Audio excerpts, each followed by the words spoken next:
All right, thanks, guys. We'll get back to you in just a moment. But as you know, in Tokyo tonight, Michigan State facing Wisconsin. Very important matchup. If the Badgers can win, they will be headed to the Rose Bowl. If they lose or tie, they will not go to the Rose Bowl. The Ohio State Buckeyes will go there instead. And here's the kickoff. Stoyanovich kicking off for Michigan State. The Badgers receive. We are underway. We will keep you updated on the action going on in Tokyo and get you out there as soon as possible. In the meantime, let's take you back to Chicago. Kansas leading DePaul.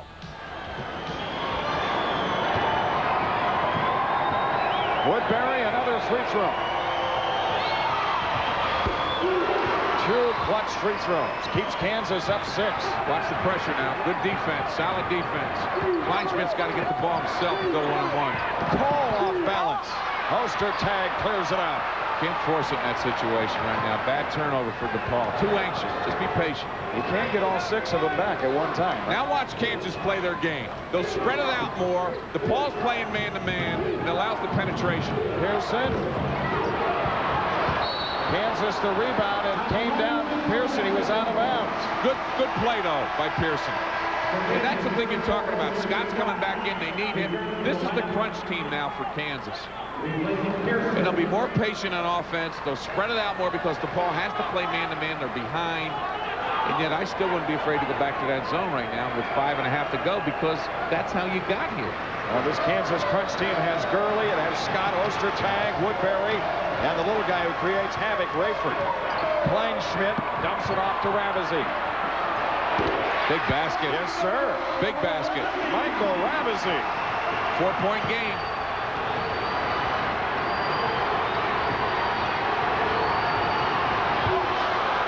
Yes. Ostertag.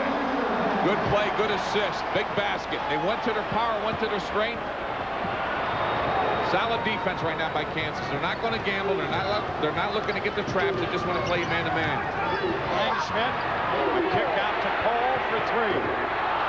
Ostertag the rebound. Patton hustling back into the passing lane. Woodbury. Look at Patton make the dive. He maybe caused that shot to miss. Kleinschmidt. Patton. Gurley the rebound for Kansas. It's a track meet. And it favors Kansas. And because they're up 71-65. Paul's a little tired right now. May want to get Bolden back in the game for Ravizzi. Ostertag. Gurley. Shot clock. Rayford. Woodbury. And under pressure, Ravizzi claims a rebound. He was fouled from behind. Good block out. Good block out. Kept Ostertag right on his back, went up strong, forced the foul. That's the 3rd foul on Ostertag. He's played a long way with 2 fouls. Ritchie returns. Gurley goes out for Kansas.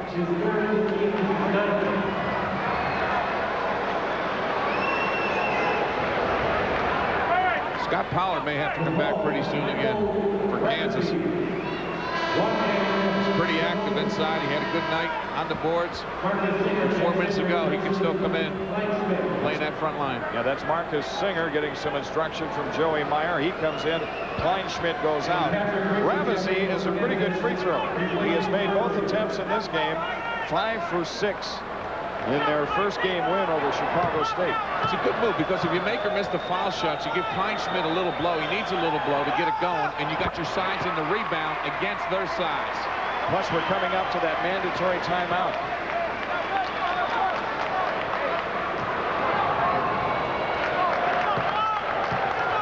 So Kleinschmidt gets the rest of the free throws, and he rests during the timeout.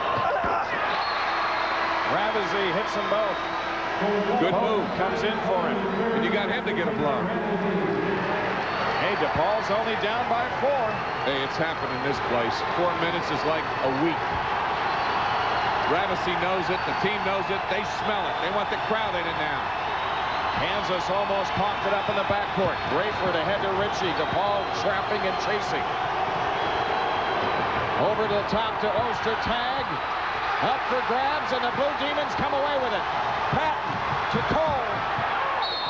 And a foul. 2 shots coming for Brandon Cole. Good transition by DePaul.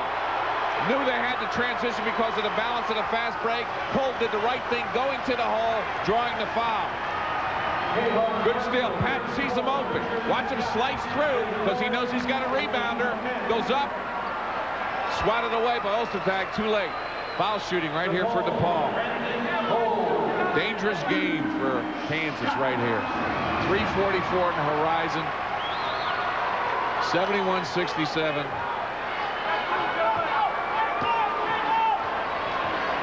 Brandon Cole, who had that good run from three-point range in the first half. Actually, he's got 2 threes in each half.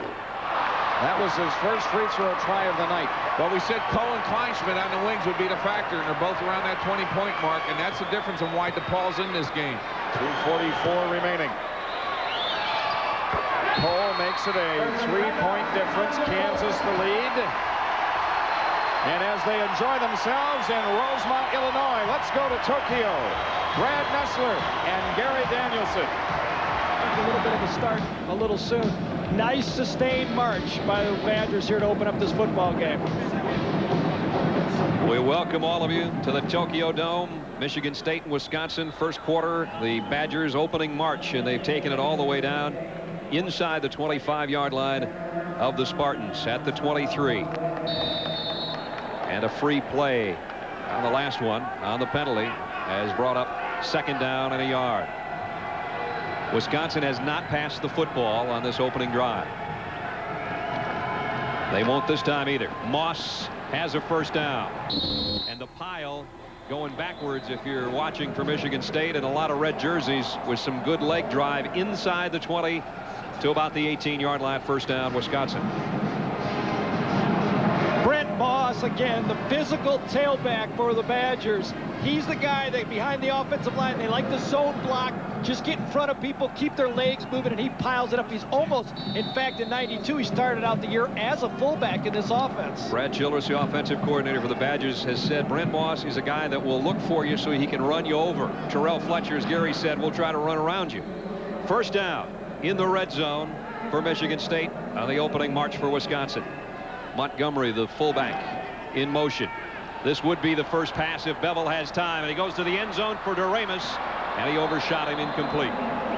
Covering was Stan Callender, the cornerback. Michigan State did a nice job that time. They tried to get Mark Montgomery, the fullback, out in the flat. But when he went in motion, you're going to see Bevel could not get the ball to the fullback, so he had to really just throw this ball away so no one could catch it and not risk any interception. Talking with Darrell yesterday on a tour over the Palace, and he said our practices, for the exception of the first one when we got here, our legs were a little bit off, but he said from that point on everything was sharp. Yeah, I watched him Thursday. He was right on the money. 2nd down and 10. First time Wisconsin's been in long yardage on 2nd down. Moss cuts back and maybe got a yard. That's about it, as Dale Person from the defensive line makes a big stop and forces 3rd down and long yardage.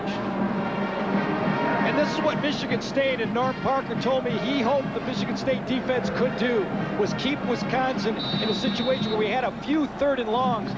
Wisconsin is 59% on the year in 3rd down conversions. Best in the Big Ten this year. And the reason is they're good on 1st and 2nd. They do not have many 3rd and longs like this. Doremus is the leading receiver for Wisconsin. They like to use their tight end as well, Michael Roan.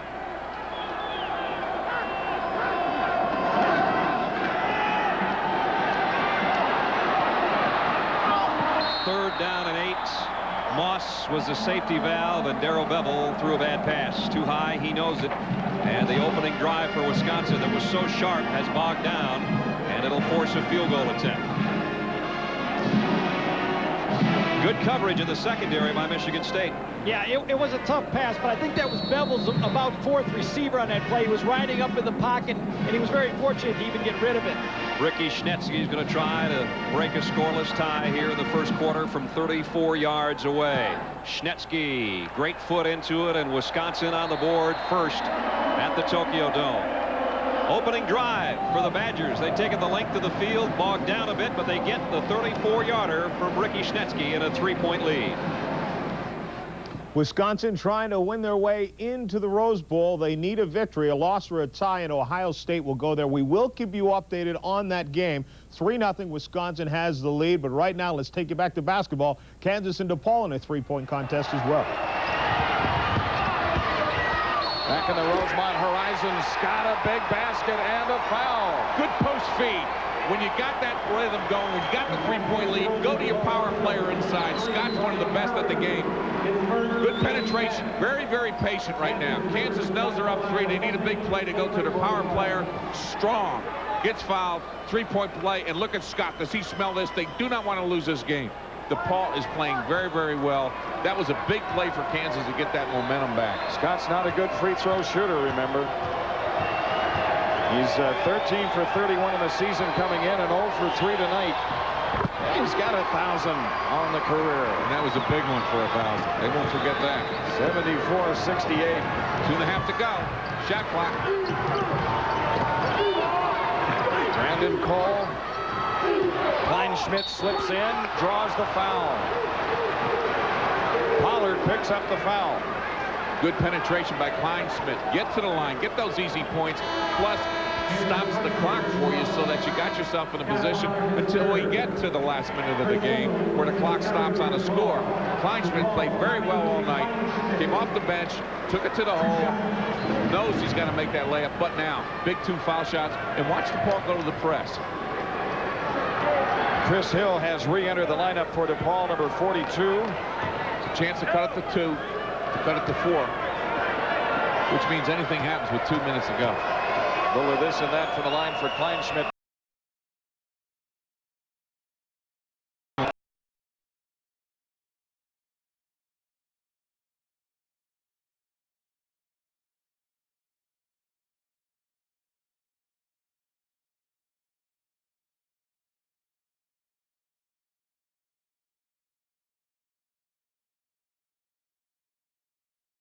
Side 16 points scored. Now he is 6 of 8 free throwing.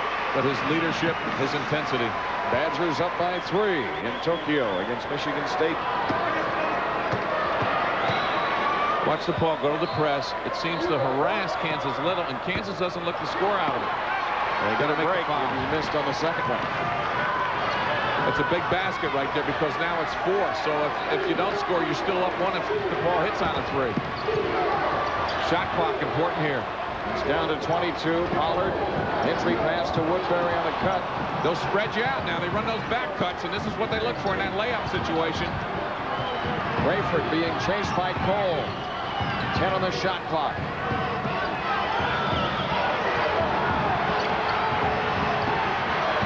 Woodbury for 3. Unbelievable. What a player.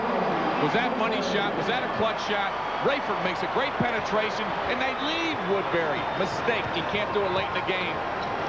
In their first 5 games this year, he'd hit 11, and Kleinschmidt answers. He's the guy. And they call timeout. Joey's talking to Cole because Cole's just, you know, not really into it. But Kleinschmidt's the guy that's really doing the right thing. He knows. He doesn't want to lose it. This is a game. Kansas by 5. Now let's check in with Brad Nessler and Gary Danielson in Tokyo.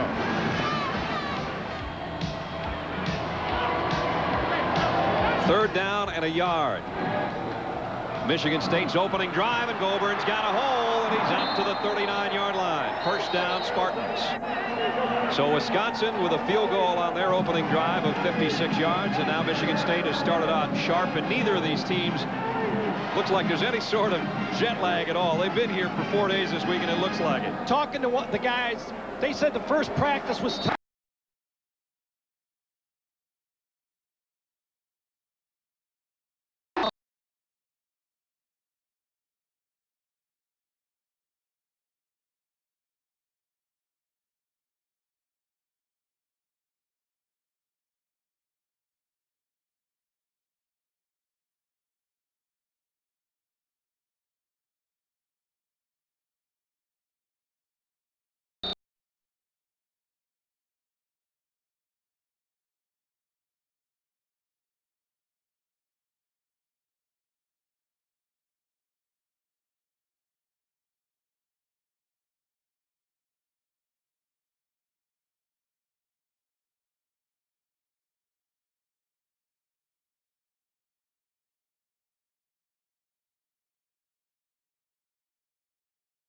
Now they're ready to play.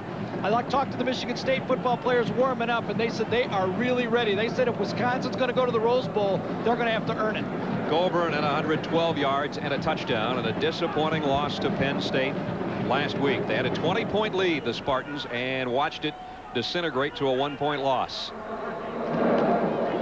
Here's the toss to Thomas. Nice cut, but a nice open field tackle as well. And it's Chris Hine, the outside linebacker, a junior out of Plymouth, Wisconsin. The interesting thing about Wisconsin, they have a good football team, but they've been very fortunate this year. They've only really had one injury on their team all year. 21 out of the starting 22 players have really played all year. Chad Yoakum is the only player that really of any significance that hasn't played for the Badgers all season. So it's going to be second down and a full 10 to go. Jim Miller's first pass coming up. Man wide open out of the flat. And that's Jay Green, the tight end. He's got it out across the 45.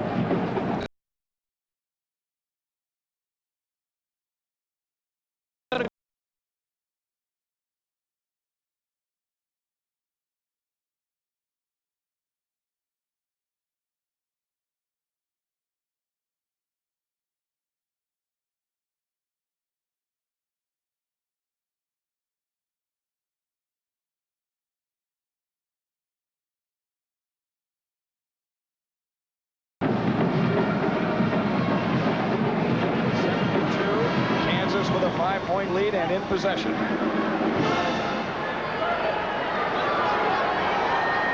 So we're ready to go here on the Rosemont Horizon.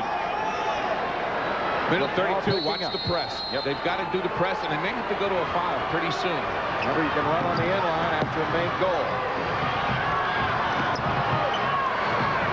Rayford. Kansas will spread it. The ball's playing man-to-man. Kansas like to look for back cuts and back doors and go inside. They get it chopped loose from Ritchie. Kleinschmidt blowing in on the little guy. Blocked by Ritchie. He didn't quit on the play. Tommy went up too soon on that. If he went one more dribble, jump stop, ball fake the shot, he may have gotten a foul or a 3-point play. Good penetration. Watch, he goes up right here too soon. Right there's a take up now. If he waited, see, he went up with his left hand. That's where he got blocked. Great defense by Kansas in the recovery of the fast break off the steal. Kleinschmidt against Ritchie. Dribble the ball off his foot.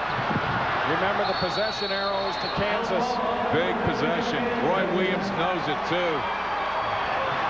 104. Plenty of time yet.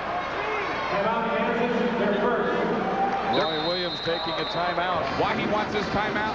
He wants to take that spread offense and be smart and eat the clock up.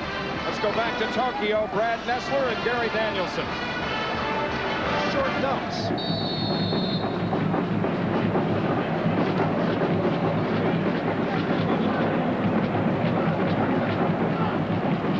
Five minutes, 42 seconds remaining. First quarter, 3-0 Wisconsin in Michigan State. Second down and 5. Maybe to the 38-yard line, and that will bring up third down and a couple as Dwayne Goulburn, the sophomore out of Detroit, there's his numbers on the year. Dwayne Goulburn is the speed back in this offense. Thomas and Holman are the power backs, and that's the kind of change-up that George Perlis really controls for the Michigan State offense. Morris Watts calls the plays, but George Perlis is the guy who changes the tailbacks. It's probably the first time in forever that they haven't had a 1,000-yard rusher, but they've got two pretty good ones back there in Thomas and Goulburn. Third down, short yardage, big play here, and it is going to be close. I think he got the first down. When we watched Michigan play against Wisconsin, Michigan made a lot of mistakes early in that football game, dropping a lot of passes, kept Wisconsin in the football game, and into the second half moved the ball pretty effectively. A fumble really turned that ball game around, and an interception in that fourth quarter. With Jim Miller, I think he reminds me a lot of Todd Collins from Michigan. If they're balanced, which they have been all year, they'll be effective.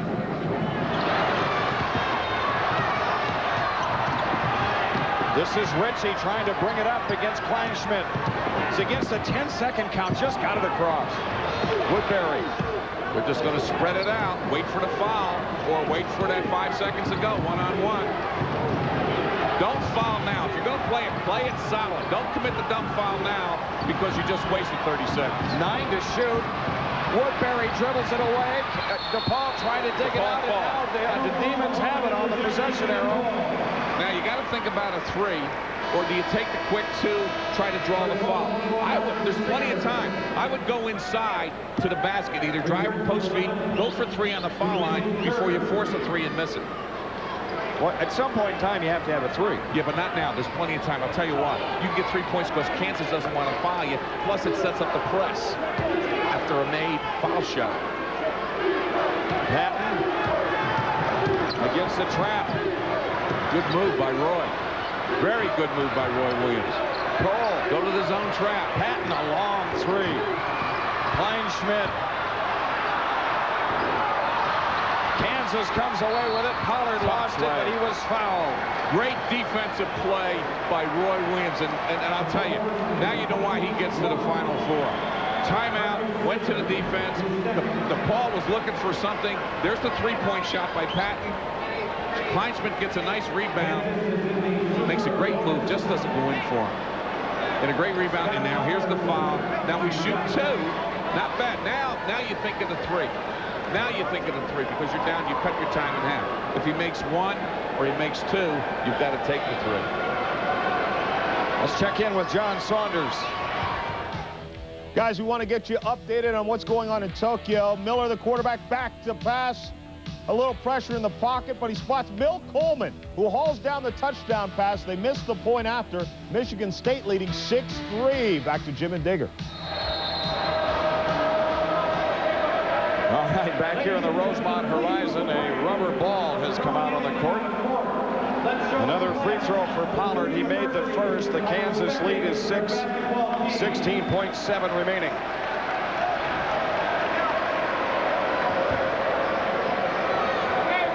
Scott Pollard has split 2 free throws. He's got 11 points working. And the fans continue to unload debris here on the court in the Rosemont horizon. Either that or they're throwing it at you, Coach. Well, it used to happen, but not tonight. You got to give Roy Williams credit. You know, his team wasn't playing well. He went to his good pressure defense to start the second half. He went to his good pressure offenses, which is called Woodbury, and that's how they got this thing done. Call for 3. Oh, it's spanked in by Bowden. Clock is stopped now. I need a foul. Good foul. They'll put Rayford on the free throw line. Hey, crazy things have happened before. They call the intentional foul. I don't like that. See, there's 2 rules I don't like. Forget the intentional foul from that situation, and forget hanging on the rim. Let him hang on the rim. Who cares? Because you create this negative atmosphere about, well, judgment call. Was it intentional, or I hang on the rim, you call it technical. You hang on the rim, you don't call anything. Rayford gets another. They get the ball after. That's right. That's right. Tough call right there. Because Kansas, as we said earlier, not a good foul shooting team. Now to get possession, DePaul's got to go for the quick foul again.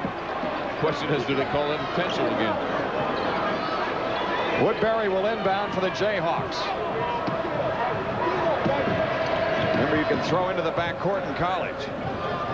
They could use all the time in the backcourt if they wanted to. Keep it in the air. Just get rid of it. Get rid of it. All over, and Kansas has the victory. That won't count. Kansas Jayhawks win it 79-74. For Digger Phelps, Jim Durham, thanks for being with us. Now to Tokyo. Brad Messler and Gary Danielson, Wisconsin and Michigan State.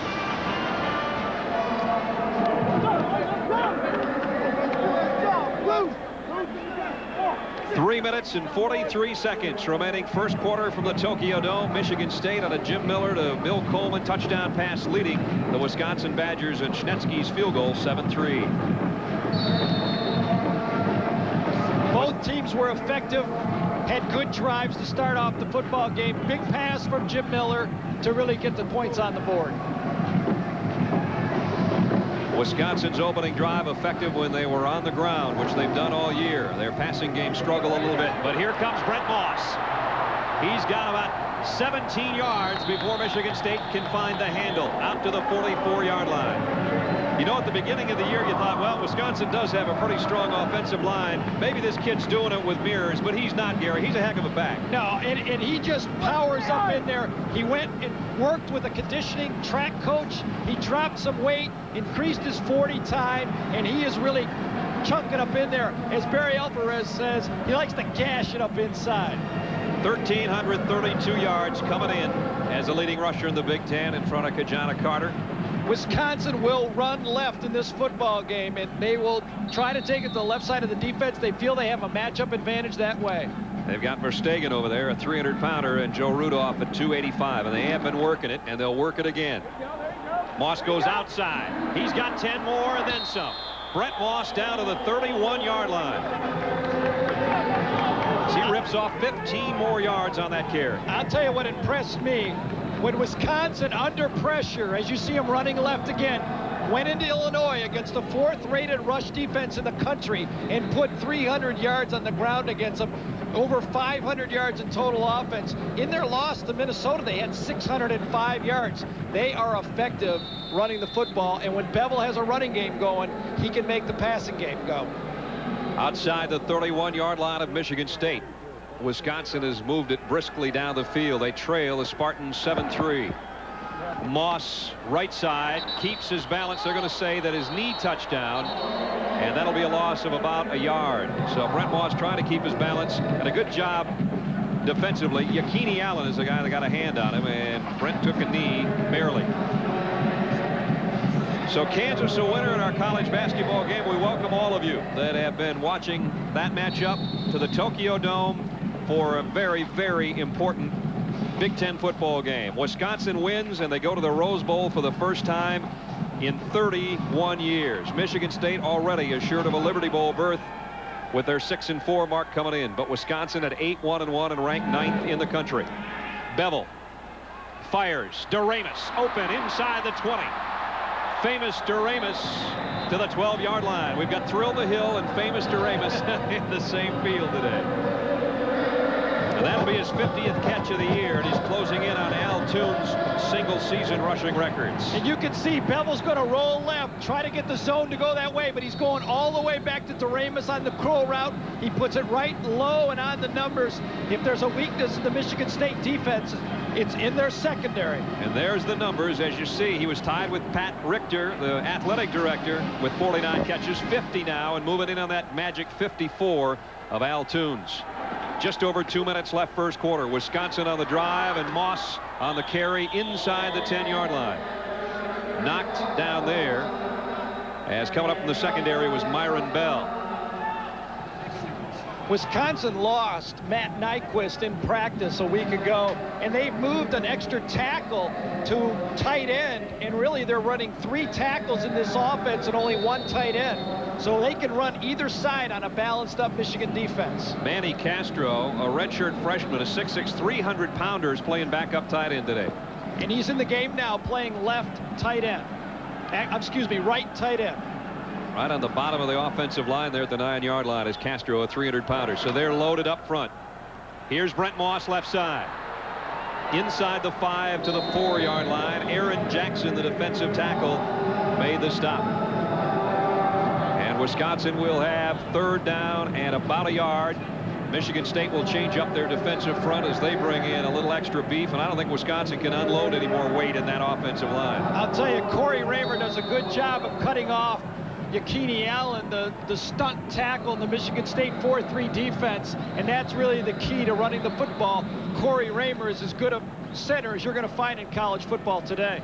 And maybe as good a blocking fullback as you'll find in the game is Mark Montgomery, the up man in the eye on 3rd down, a long yard. Wisconsin. Montgomery in motion. He'll be the lead man for Moss outside, but a great job defensively by Rob Fredrickson. Got out there along with Henry from the secondary to make the stop, but I don't think they got the first down. Rob Fredrickson is a 4-year starter for Michigan State. He started as a true freshman. 3rd-team All-American, and is the leading tackler on the defense. Barry Alvarez is going to play the percentages as out comes the field goal unit. If they had not lost yardage, they might have gone on 4th down, but it's 4th down and about 2, and that's just too dangerous. So Schnetsky's going to come in and try a 23-yard field goal. He hit from 34 earlier. But he's going to have to wait and move it down to the other end because the first quarter has come to a close. From the Tokyo Dome, Michigan State with the lead at the end of one. The Spartans out in front of the Badgers, 7-3.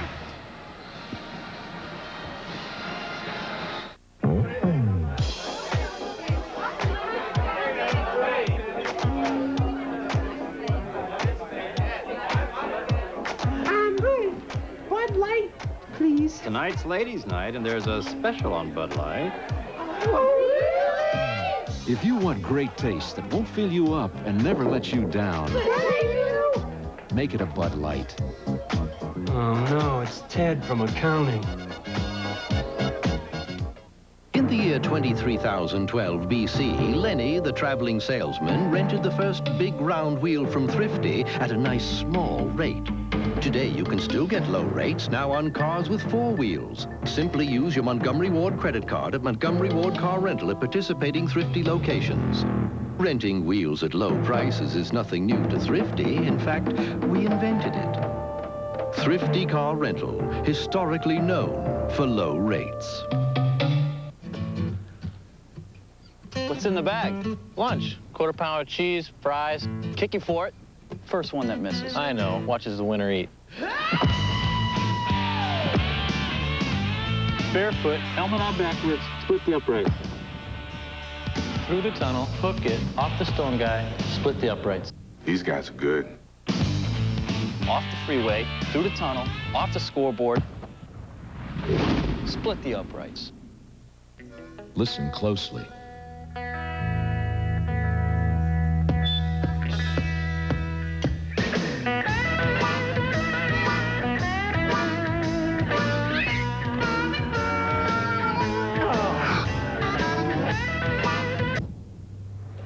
You haven't heard it all until you've heard it on an Alpine system. Alpine. Listen to what your CDs really sound like. Don't miss the factory authorized sale now at your participating Alpine dealer.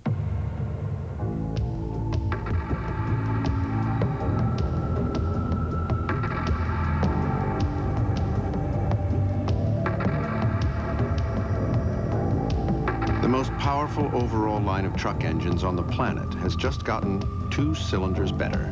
Introducing the new 300 horsepower Dodge Magnum V10, now available in this handsome carrying case. New Dodge Ram, Motor Trend's Truck of the Year. Bucky Badgers made the 7,000-mile trip. His team trails 7-3 as we're set to start the second quarter, and Ricky Schnetsky will tee it up to try a 23-yard field goal. Schnetsky missed it. He hit his first one from 34, and that one he just pushed straight ahead. And Wisconsin wastes a great-looking drive. So the score remains the Spartans in front of the Badgers, 7-3. Driver, do you have any Bud Light in your vehicle? Yes. And I am Mr. Galliwikich. You mean Dr. Galakowicz? Yes, I am.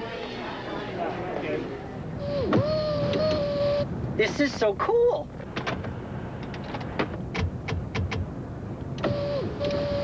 First time in a limo? Doctor? In a limo this small. If you want great taste that won't fill you up and never let you down, make it a Bud Light.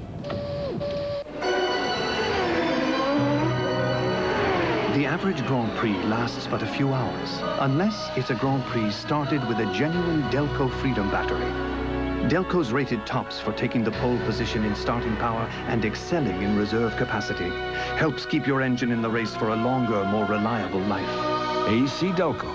It's like buying time. Keep your car in the running for that extra lap with Delco batteries. How'd you like to buy a car with some serious attitude?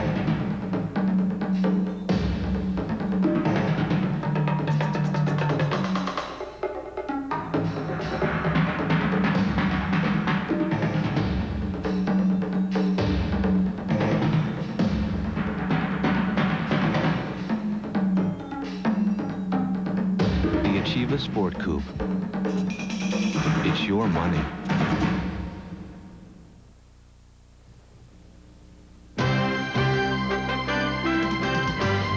ESPN's exclusive presentation of Big Ten College football is brought to you by Radio Shack, your Christmas electronics store, and by the Delta Faucet Company. Delta, the way water is brought to life. And Brad, it's amazing how much heavier you look on camera. You know, they always say the camera, you know.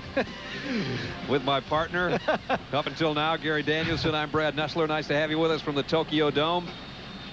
7-3, Michigan State leads as we are one play into the second quarter. And Wisconsin saw a 63-yard march in 7 plays, sort of wasted as Ricky Schnetsky missed a 23-yard field goal. So now the Spartans, who scored on their opening drive, first down. And a big opening, and Reggie Holt's got to make what might have been a touchdown-saving tackle at the 30-yard line as Craig Thomas just blasted through there for the Spartans. As you said, last year, Craig Thomas and Tico Duckett had the big game against Wisconsin. You see the hole right there, just a little bit of a play-action type look, and it's a kind of a sprint draw, a base play for the Michigan State offense, and Michigan State has been very effective. First down at the 31-yard line as Thomas ripped it up the middle. Goulburn trying to do the same, and he won't get anything. Stopped at the line of scrimmage. And Mike Thompson off the bottom of the pile. The junior out of Portage, Wisconsin, makes the hit. Maybe even a loss of a half yard that time. Mike Thompson has really elevated his play as Wisconsin's gotten into the second half of their stretch run for the Rose Bowl, playing Michigan, Ohio State, a really pressurized game at Illinois, and now this game here. Thompson, that's his 12th tackle for loss this year. Miller scrambles around, buys some time, and finds his receiver. First down across the 40 to the 42, and it's Mill Coleman again. Coleman has the only touchdown, a 34-yarder from that quarterback, Jim Miller, earlier in the first quarter. Nice job by Miller here. He wants to go downfield to Coleman first, doesn't think he's open, takes one look at the running back, and then comes back to Mill Coleman in the same spot.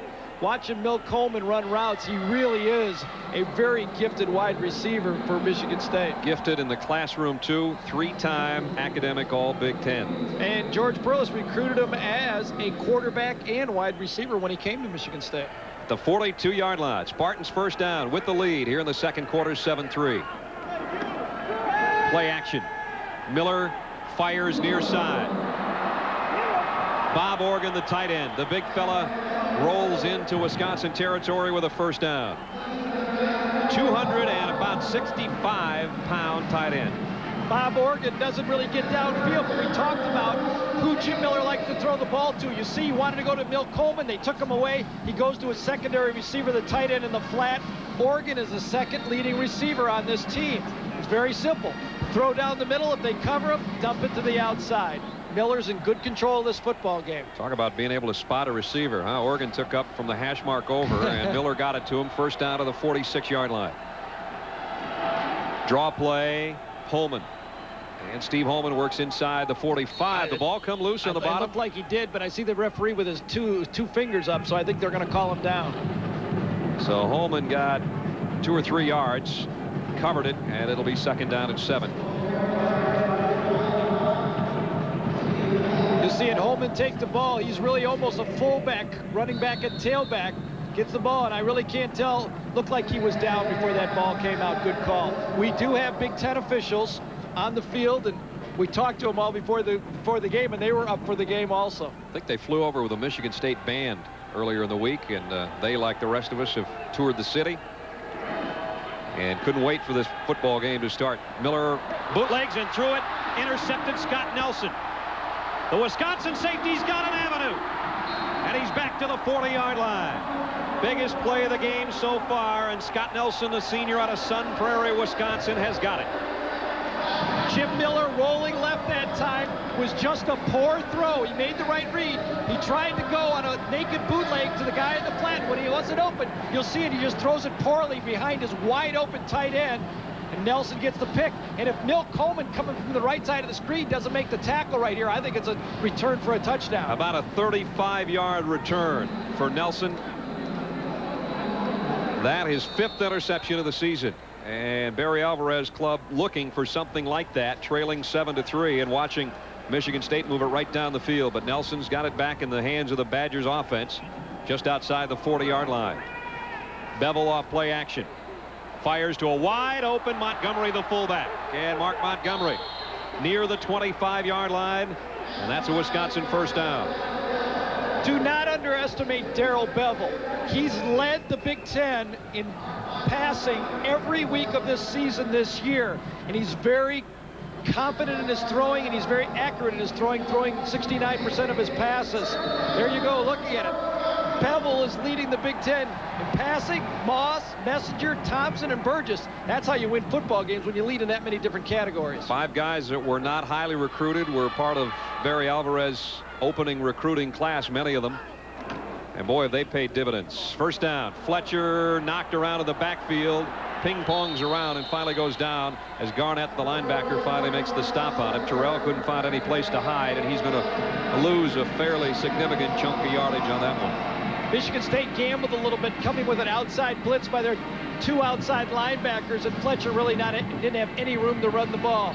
You see it, Michigan State coming on a little bit of a pinch. Aaron Jackson causes some problems, and then Fletcher just tries to get back to the line of scrimmage. A loss of 4 by Fletcher brings up second down and 14. Bevel back to throw. Flares it out to Fletcher on the run. Terrell Fletcher inside the 20. And Fletcher to the 13-yard line. First down, Wisconsin. That's how you make up for losing 4 on the carry. Well, and that's what drives a defensive coach really nuts. You'll watch Michigan State just drop back in a zone. Bevel throws a pass behind the line of scrimmage, and they pick up enough for a first down. That's poor tackling by a Michigan State defense in zone defense. That should not happen. Wisconsin's been inside the red zone twice, and they don't have a touchdown to show for it yet. They hit a 34-yard field goal. They missed a 23-yarder. They're camped at the 13-yard line of the Spartans. First down. Fletcher outside. Found some room. Works his way close to another first down inside the 5-yard line. It'll be second down and about a long yard. And to be quite honest with you, we're probably 120 yards right now away from the play. So I'm saying about the 5-yard line. We're sitting, as you look at the sprint type slant play by Wisconsin, that's one of their base plays. We're sitting in the center field bleachers that even Cecil Fielder couldn't hit it this far. So Wisconsin trailing 7-3. There we are hey. In deep center. And it's second down at about a yard. Doremus, the man in motion. The give to Fletcher straight up the middle. First and goal, Wisconsin. I think Fletcher had one of the big runs for Wisconsin this year when we did the Michigan game, and he hit that draw against the safety blitz against Michigan and really turned the football game around for the Wisconsin Badgers. Fletcher's got it at the 1-yard line. Hey, nice glasses. Yeah, thank you. Brad Nessler and Gary Danielson with you. We've got about 9.5 minutes remaining first half in a 7-3 Michigan State lead. Wisconsin trying to win a game in a Rose Bowl berth for the first time since the early 60s. Play action, Bevel to throw, lofts it out. Roan can't get there. Yakini Allen really saved a touchdown that time. They missed the defensive tackle in the middle of the play, in the middle of the defense that time. Had he not gotten Bevel's face, Roan would have had an easy touchdown. Watch the middle of the line. You're going to see Yakini Allen, number 23, come right in his face. Roan has an easy pitch and catch for 6 points. When you rush for 247 yards a game, though, I'm not sure you don't bring one more lineman in there and just say, here we come, here comes Brent Moss, see if you can stop us. Well, they still have 2 more downs here. Fletcher and Montgomery in the dual backfield. Second and goal. Roan in motion. They'll run it that way. Fletcher hit the backfield. Touchdown! Bounced off a would-be tackler, and Terrell is in. Henry had a hit on him, but the junior out of St. Louis shrugged that off and scores Wisconsin's first touchdown of the evening. So the turnover comes back to haunt Michigan State, just as it did when they lost to Penn State last week. The interception that Jim Miller threw really turned that football game around.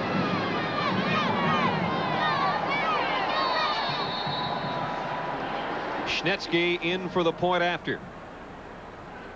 And he's put Wisconsin in front by 3.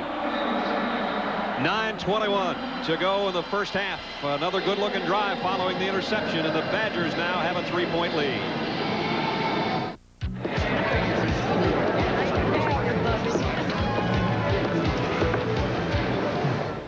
Hit it. If you want to feel the music, you've got to have great speakers. Radio Shack's Optimus speakers can surround you with theater sound, or put a command performance on your bookshelf, in your living room, or on the road. Come audition over 80 speakers that deliver great sound, no matter what kind of music you listen to. Only at Radio Shack, your Christmas electronics store.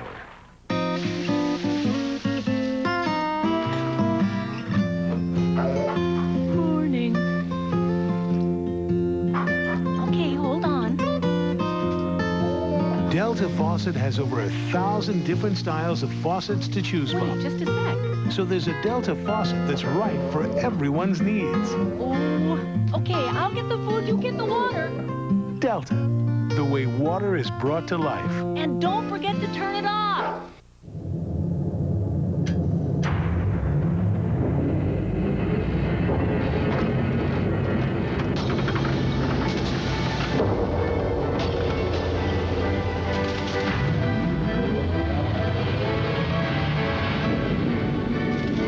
Introducing the all-new GMC Sonoma.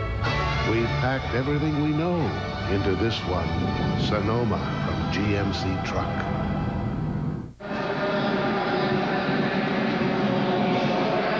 Scott Nelson's interception turns into a Terrell Fletcher touchdown run for Wisconsin as they cover 40 yards in 7 plays.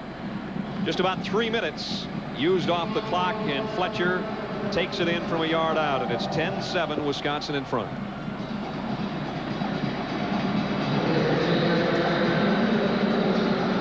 Well, Michigan State had been in control on offense. It looked like Jim Miller could do just about anything he wanted to do throwing the ball. The running game was working from the deep I, and one errant throw has really put Wisconsin back into this football game, because I think they were feeling having trouble stopping the Michigan State offense. Mason and Coleman back deep. And again, Hall got all of this one, and Coleman will have to take a knee.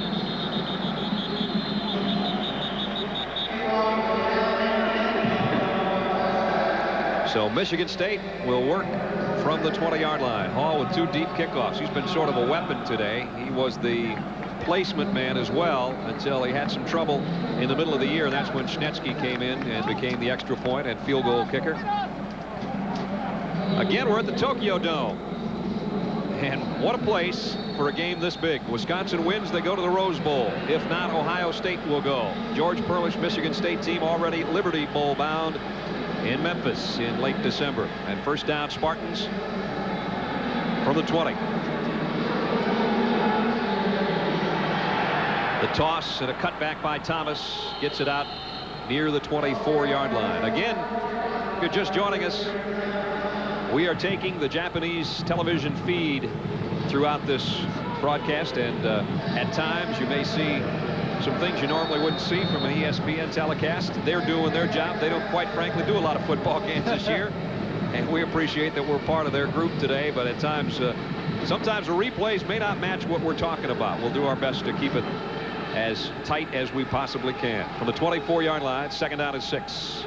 Goldberg. And Goldberg short of the first down. Third and a couple coming up. Goldberg had a key fumble last week in the loss to Penn State, but he did also have 112 yards rushing and a touchdown. I think, and this is a situation here where George Perlis in the past would always run the ball third and a couple yards. But with a senior quarterback, I think you have to take advantage of him. You're not going to have many more after this year. And this is the situation where your quarterback has to make some plays. You've only got him about 5 more hours of football as far as on the field. Third down and a couple. I don't know. Wisconsin played it well. Yusef Burgess on the hit. And did he get enough for the first down? I don't believe so. No, I don't think he did. And that's really what I'm talking about. It's really tough to go against a defense that's stacked up. You got 2 tight ends or a short flanker that's really a 3rd tight end in there. And Wisconsin loaded up to stop the I formation isolation and did a good job of it. So this will be our first punt of the game. Keith Jackson camps under it at the 36, fumbled it, picked it up, and finds himself a little opening. Keith Jackson outside to the Spartans' 40-yard line.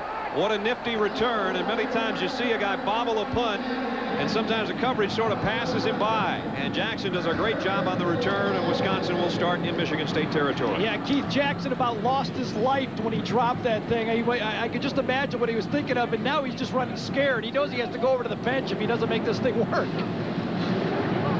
But he made it work, and Wisconsin with their best field position of the afternoon. At times we'll say afternoon, at times we'll say night. Obviously this Saturday evening back home. We don't really know. We don't really know what time it is. It's Sunday afternoon here in Tokyo. That we do know. George said he's going to play the guys that like to stay out late at night. Well, you know he's going to be there. That's right.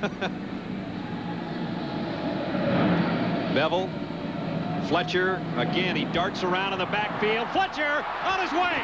Terrell Fletcher, one man to beat, and he won't get him. Touchdown, Wisconsin, 40 yards for number 41.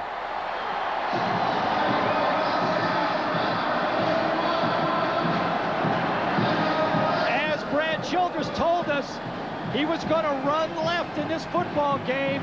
He thought he had a better chance of cutting back behind the Michigan State defense on the left side. He runs through Frederickson's tackle, and no one's going to catch Fletcher. Terrell Fletcher, 2 scores on the day. What a 1-2 combination they have, huh? Boy, you get blasted by Moss, and then you put in a guy who can put the moves on you like Fletcher can. And Schnetzky's extra point is up and good, and all of a sudden, thanks to an interception that led to a score, an excellent punt return that led to another touchdown, and the Badgers of Wisconsin have a 10-point cushion here in the second quarter.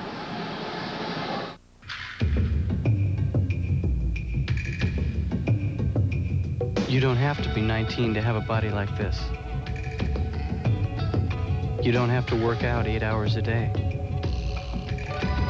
You don't have to be narcissistic or shallow. In fact, all you really need is $39 a month. Flex Muscle Machine. What are you waiting for?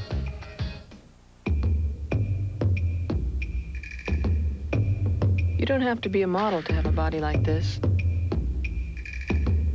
or work out 8 hours a day, or have an obsessive-compulsive personality, or never eat anything but rice cakes and celery. All you really need is just $39 a month. The Soloflex Muscle Machine. What are you waiting for? This year, you can vote for who gets to play in the Pro Bowl. And if you luck out, you can score a trip for 2 to see the game in Hawaii.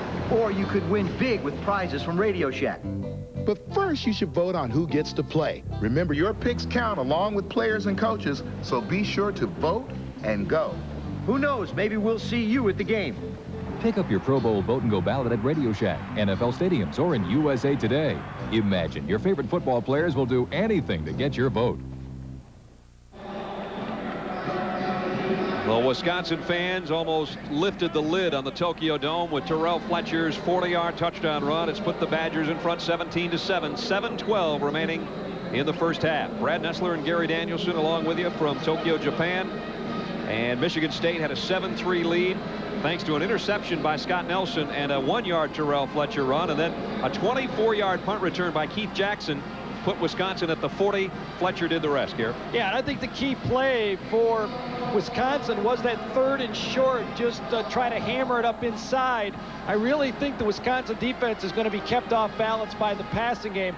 I know George does not like to throw the ball. He likes to mix it up. He doesn't feel he can pass protect well enough, but I don't think Wisconsin has as good a pass rush as Penn State did. Hall has not let The deep duo for Michigan State touched the ball, and they misjudged this one as Mason tried to flag it, and it goes out the end zone again and out to the 20-yard line for Michigan State one more time. That last drive for Wisconsin, well, 40 yards in one play. It took Terrell Fletcher, I'd say, about 6 seconds to get there. You know, back-to-back plays. He runs left on the goal line to get the touchdown, and then he runs left side of that Michigan State defense for 40 yards. Again, you know, 2 touchdowns in 2 plays. So now the Spartans down 10. And let's see if they open it up a little bit more with the passing game that Gary was talking about. There's the play action. And Scott Green out of the backfield, and he's got a head of steam, and he can run over some people, going about 230 and going out to the 37-yard line, 17 yards, first down. That's almost like a running play. You fake off tackle, and you get the fullback slanting out into the flat. The only way Wisconsin's going to be able to stop that play is to match up man-to-man. And I know they've matched up once in this game man-to-man. He threw it to Milt Coleman for a touchdown. Bryce Abrams brings in the play to Jim Miller from the Michigan State bench. And they've got a first down out near the 38-yard line.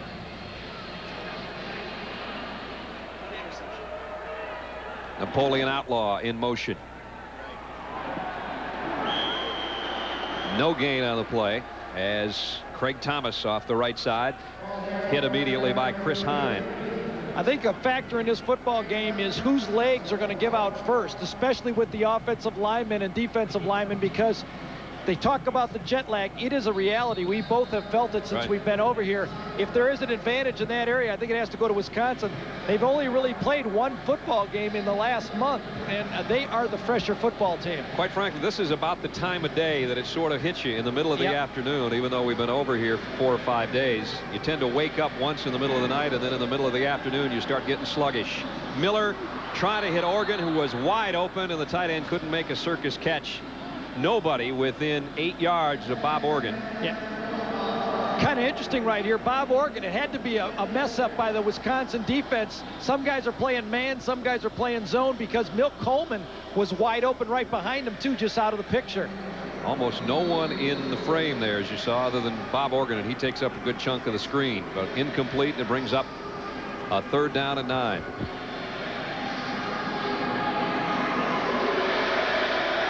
On 3rd and long, Miller under some pressure this time, goes short to Goulburn. He's going to have to do quite a dance to get a first down, and Yusef Burgess won't let him get there. He did get across the 45-yard line, though, near the 46. Dwayne Goulburn, a sophomore out of Detroit, is a couple yards short of the first down. You see Miller, he wants to throw for the first down. A lot of people say, hey, why throw the ball short of the first down? The reason is the guys open for the first down. Guys for the first down are covered. You got to dump it off. You hope the back can make the first down running the ball. Chris Solani in his 2nd punt. The last one went 36 yards and then got returned 24. Scott Nelson calls for a fair catch. Maybe should have caught this one, as Michigan State is going to down it near the 1-yard line. I think Scott Nelson, Gary, might have lost that in the roof, to be honest with you. There was nobody near him. He called fair catch. He was at about the 15-yard line. Had he made the catch, that's where Wisconsin would start. And all of a sudden, he just got out of the way. Well, you know, let's give him the benefit of the doubt, but it's a brown ball. It's not a white baseball up there, and the ceiling is white. I mean, that's a play. That's a 17-yard play right there, because he could have had that ball around on the 16, 17-yard line. It's now on the 1-yard line, and you have about you know, maybe 10% of the plays you can run from your own 1-yard line. A look at the top of the dome and a look from the sideline as Wisconsin's offense will be in their own end zone.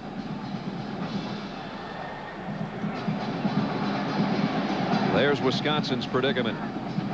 First down from the 1, and immediately Montgomery gets him some breathing room. He very, very seldom loses yardage on a carry, if ever.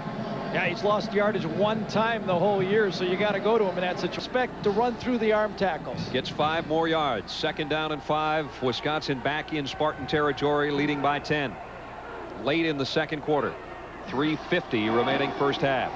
Moss this time ran into a brick wall as he hit Matt Christensen for 1.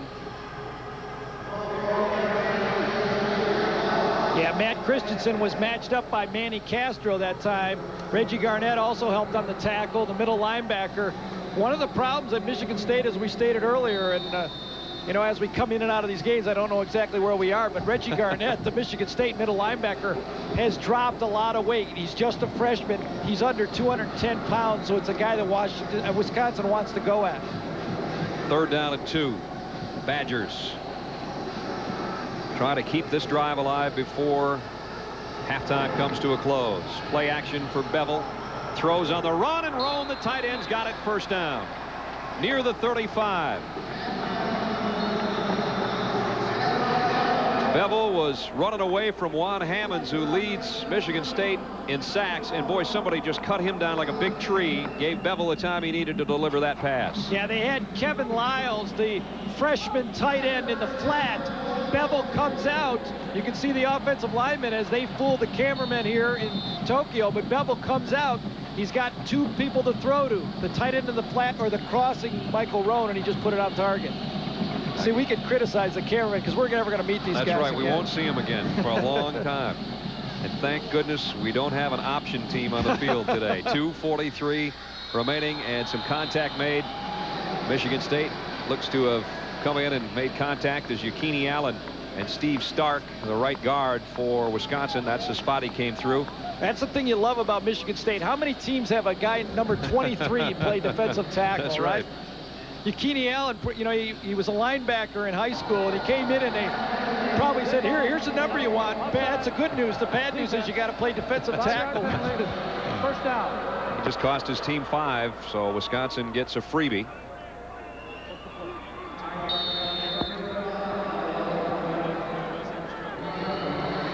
So 1st and 5, Wisconsin, with 2:37 left in the half.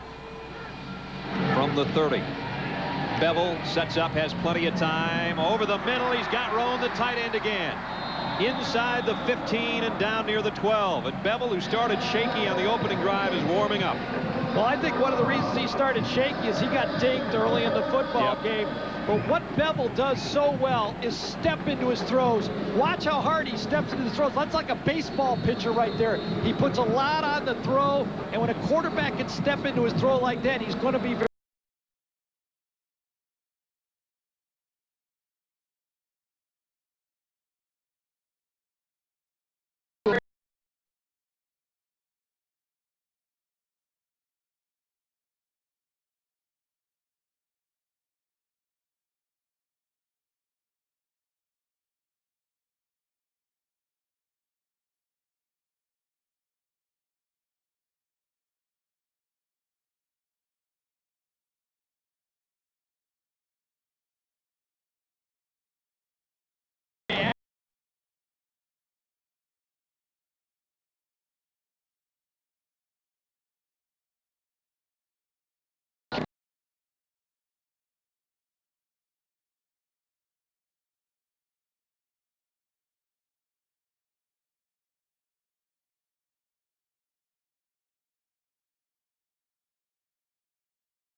Michigan State has to get some people in his face. Just outside the Michigan State 12. And boy, would Wisconsin be in the driver's seat at halftime if they score again here in the final 2 minutes of the 1st half. Brent Moss. Moss inside the 10. And Moss takes the pile with him inside the 5-yard line. He got about 9, maybe 9.5. That time they ran right by Manny Castro, the young 6'6", 300-pound tight end. Rob Fredrickson and Matt Christopher, the outside linebackers, are saying, hey, wait a second, this isn't fair. I play outside linebacker. I'm supposed to be about a guy 230 blocking me here, you know? At the 3-yard line. 2nd down and less than a yard for Wisconsin. Moss and Montgomery in the Badger backfield. Moss. Touchdown.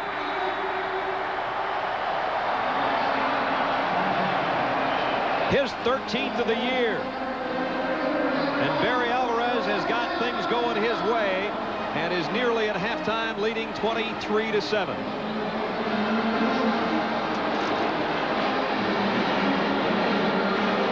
Give credit to Moss, give credit to Fletcher, but also that offensive line is pushing back Michigan State's front seven. They're really not getting hit until they're 2 or 3 yards behind the line of scrimmage. They are establishing a new line of scrimmage every time they run the ball. Schnetzky's extra point is up and good. And the Wisconsin Badgers trying to head to Pasadena. Another long trip from Madison. Not as long as this one was, but this short run of 3 yards by Brent Moss has got him in the driver's seat. It's Wisconsin 24, Michigan State 7. Yeah, he follows Mark Montgomery, and then you see middle linebacker Reggie Garnett tries to come and tackle him, but he's already in the end zone.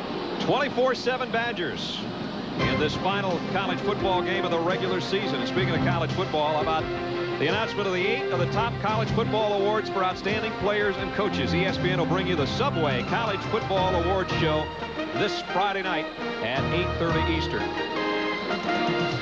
In our case, we only got to wait about 5 days for that. Everybody else has to wait 6. But when we fly back, we subtract a day. That's true. That's right.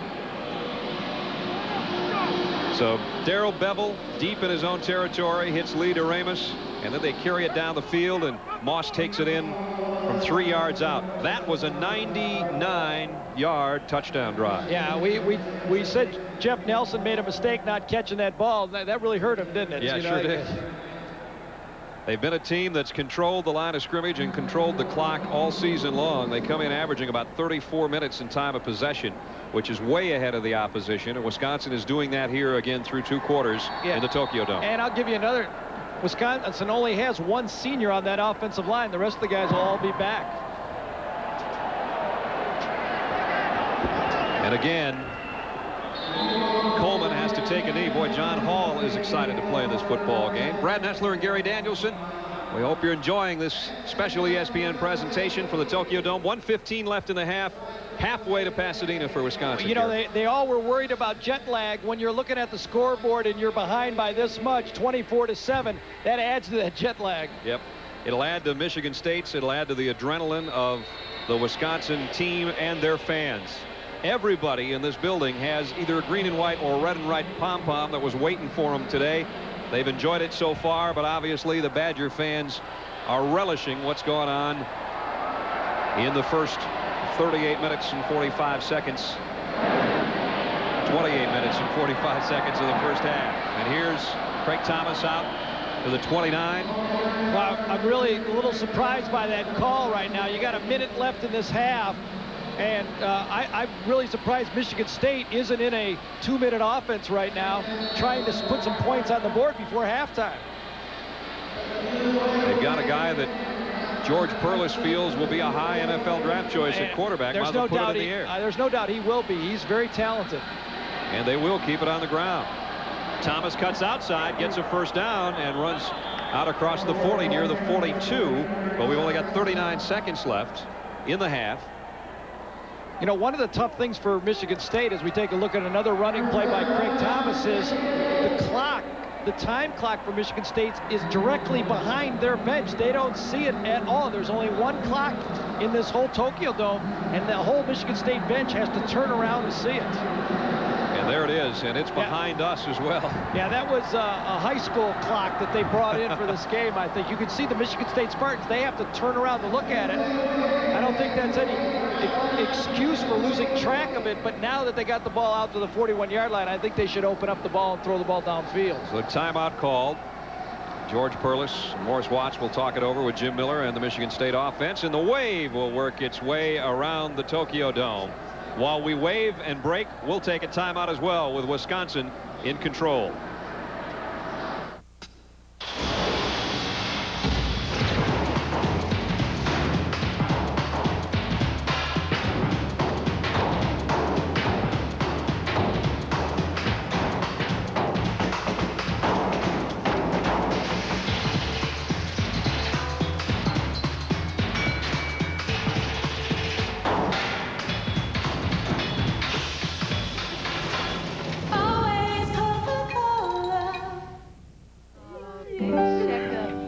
Tony and Diane get regular insurance checkups, just like they get regular medical checkups. I'm State Farm Agent Carlos Bermudez. I have been their State Farm agent 7 years. A family insurance checkup helps them make sure all their coverages are up to date. It's also a good time to explore options, like how their life insurance plan can be adapted to help with their daughter's college education. I think the family insurance checkup is something everybody can feel good about. State Farm is there. As your engine revs higher, the oil forms a hydrodynamic wedge, protecting your engine parts. But as your oil's viscosity breaks down, so can the wedge. That's why Castrol GTX has unique viscosity improvers. Castrol provides maximum protection against viscosity and thermal breakdown. So use Castrol, because if your viscosity breaks down, what's next? Castrol GTX. Try Castrol Super Clean for tough, greasy jobs. If it won't come clean with Super Clean, it won't come clean. 39 seconds away from halftime. Wisconsin with a 24-7 lead. Michigan State with a couple of timeouts left and a first down at their own 41-yard line. Jim Miller across the middle to Bill Coleman. Coleman into Wisconsin territory. And they'll stop the clock to move the sticks with 34 seconds. I think Mike Thompson got held rushing the passer that time, and they're going to have to bring it back. And there is a flag down in the Spartan backfield, and here it comes the other way. Don't forget, we're 34 seconds away from our Sports Center halftime. Mike Tirico will bring you up to date on the Florida-Alabama game, Kentucky and Indiana in college hoops, the Spurs and the Sixers, and the Army-Navy game, and all of that. Less than a minute away. Offense. 10-yard penalty for the spot of the foul. Repeat first down. Boy, does that kill him. Yeah. And you know, we've been here so long, I'd die to see an ESPN Sports Center now, wouldn't you? So would I. I mean, CNN International's good, but, you know, when you get it 24 hours...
I found myself reading the news portion of the newspaper. There's only one page of sports over here. I know more about world events than I have in the last 15 years.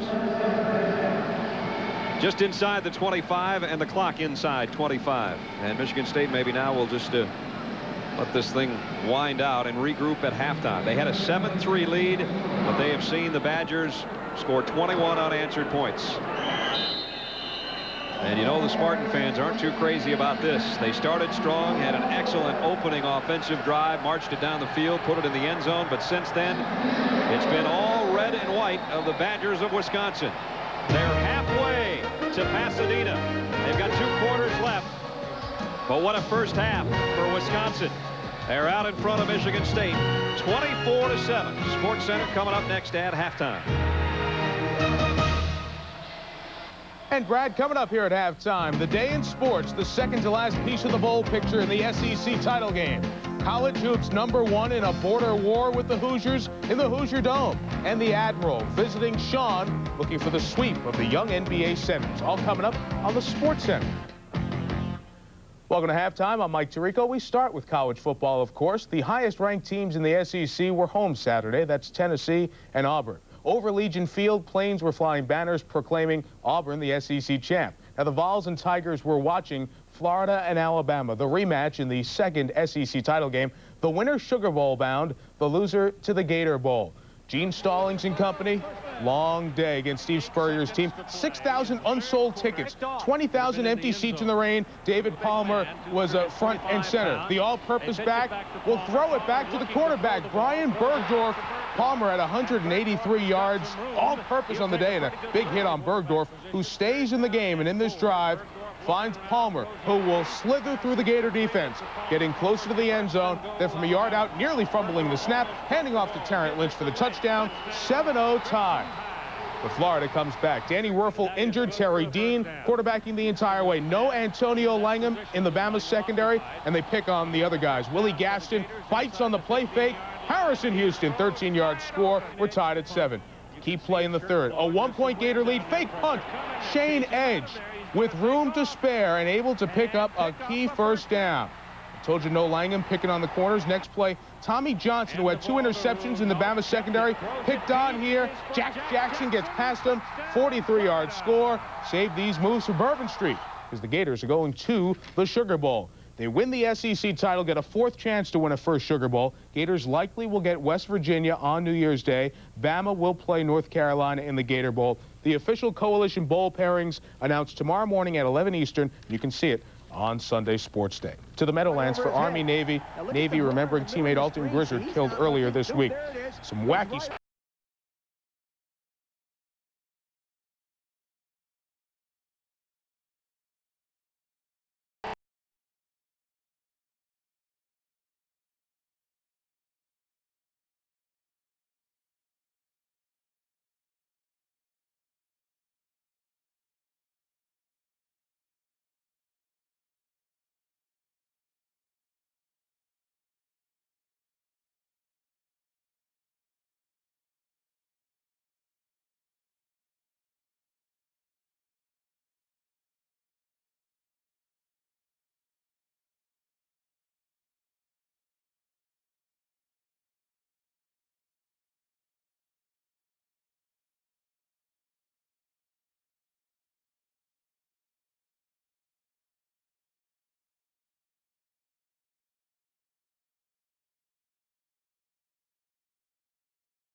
this game. Look at the snap. Almost got Tony Soliday, the holder there. Army had a 9-0 lead at the half in the third quarter. Rick Roper, the quarterback, keeps it, and it's 16-0 for the Black Knights of the Hudson. But in the fourth, Navy charges back. 4th and goal from the 4. Jim Kubiak, the mini quarterback, gets into the end zone. 2-point conversion. The Army lead is 8. Army fumbled the ensuing kickoff. Kubiak to the tight end, Jim Mill. They go for 2 and miss it. It's a 2-point Army lead. Navy gets the ball back, drives 79 yards. Brad Stramanek is stopped as they don't run to the center. They run to the right. Pressure on the kicker, Ryan Buscianieri. And he missed the 18-yard field goal. The final play of the game. And Army holds on to win 16-14. The kicker who missed the field goal said he'll sleep tonight knowing that he tried his best. Army, Navy, and Air Force 1-1 in their round robin. So the Commander-in-Chief's trophy stays with last year's winner, Air Force. College.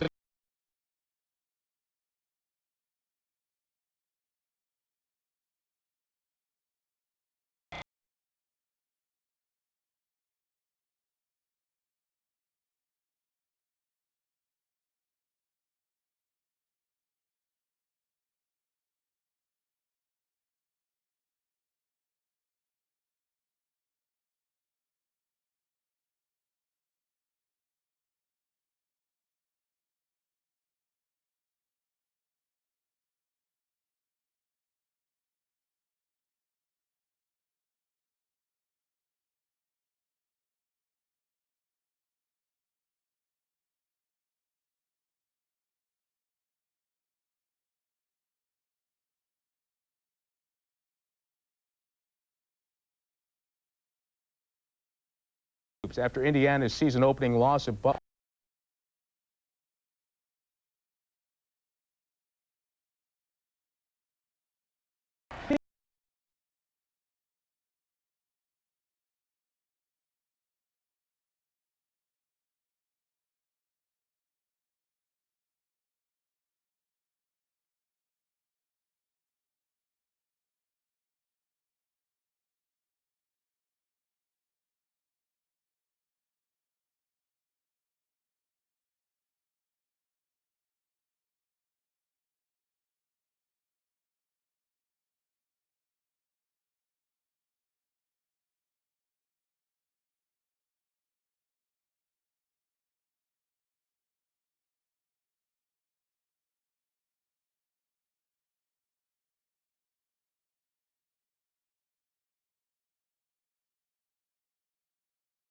Wondered what this week of practice was like in Bloomington. Well, Hoosier guard Damon Bailey said the team didn't start preparing for today's game against #1 Kentucky until last night.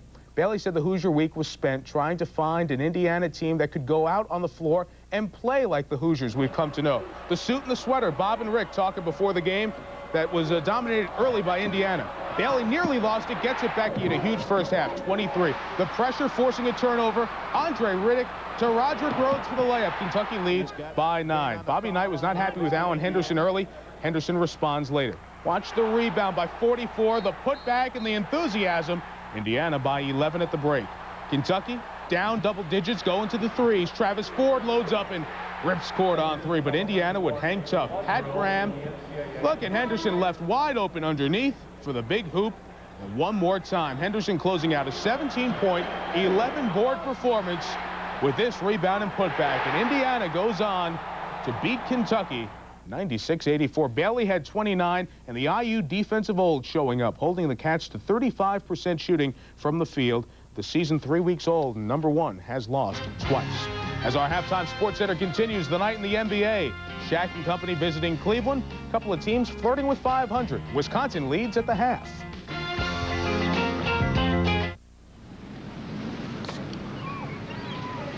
Hi. Is this space taken? No. Then I'll sit down. You want a Bud Light? Not yet.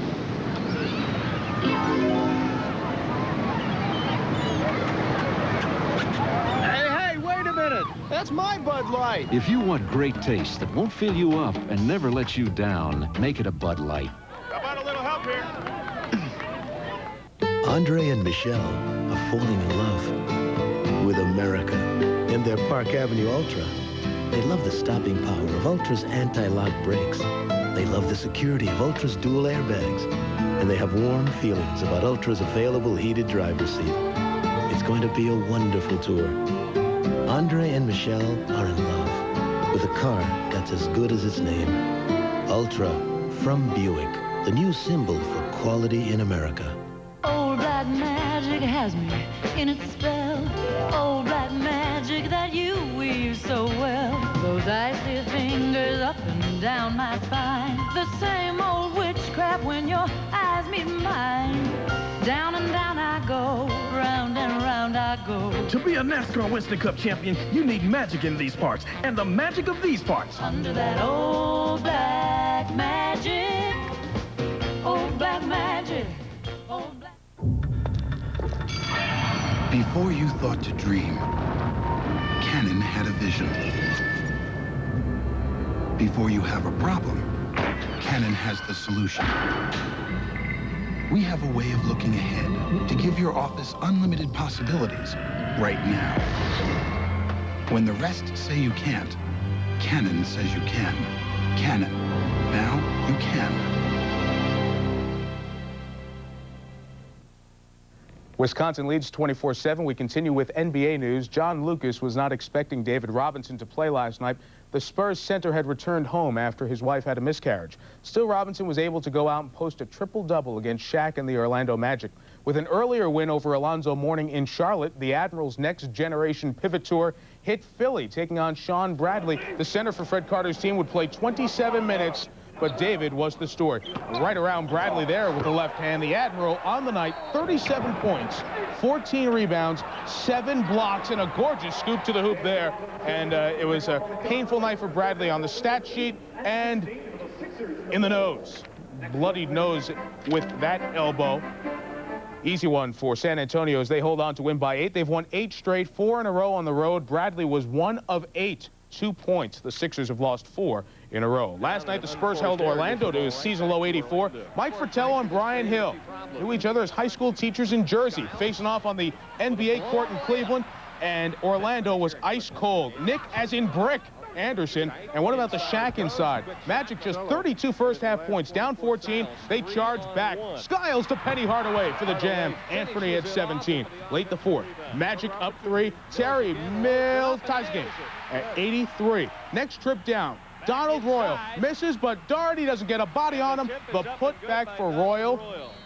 And Cleveland loses at home by 4. The Shaq had 23, missed 10 free throws.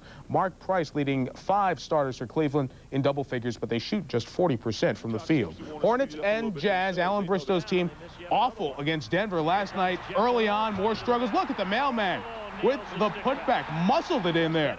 41-17 early, but the Hornets come back. LaRon Ellis, the save to Eddie Johnson for the 2, and Bristow liked the comeback. Big night for Alonzo.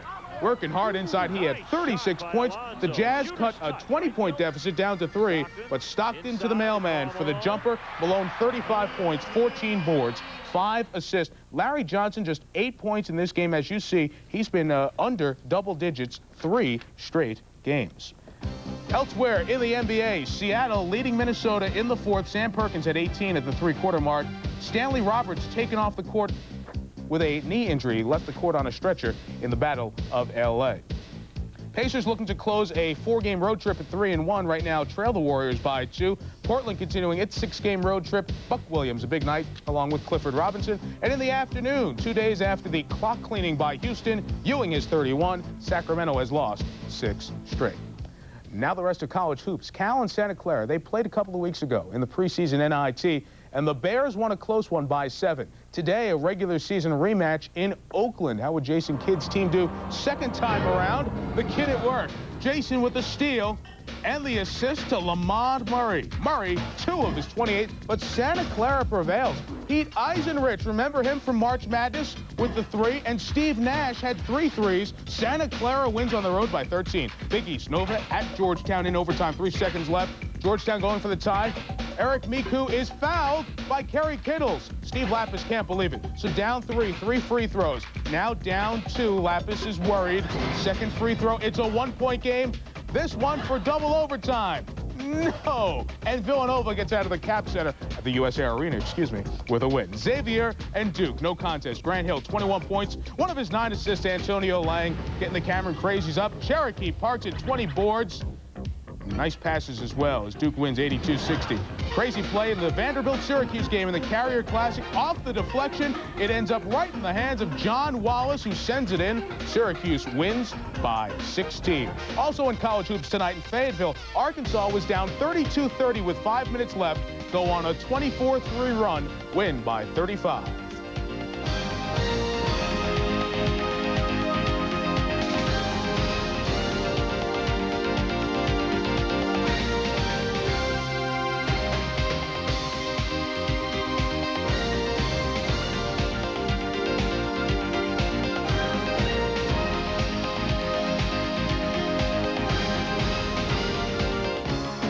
Wisconsin leads Michigan State 24-7 at halftime. The night on ice when we continue. And anything but a holiday on ice in Hartford.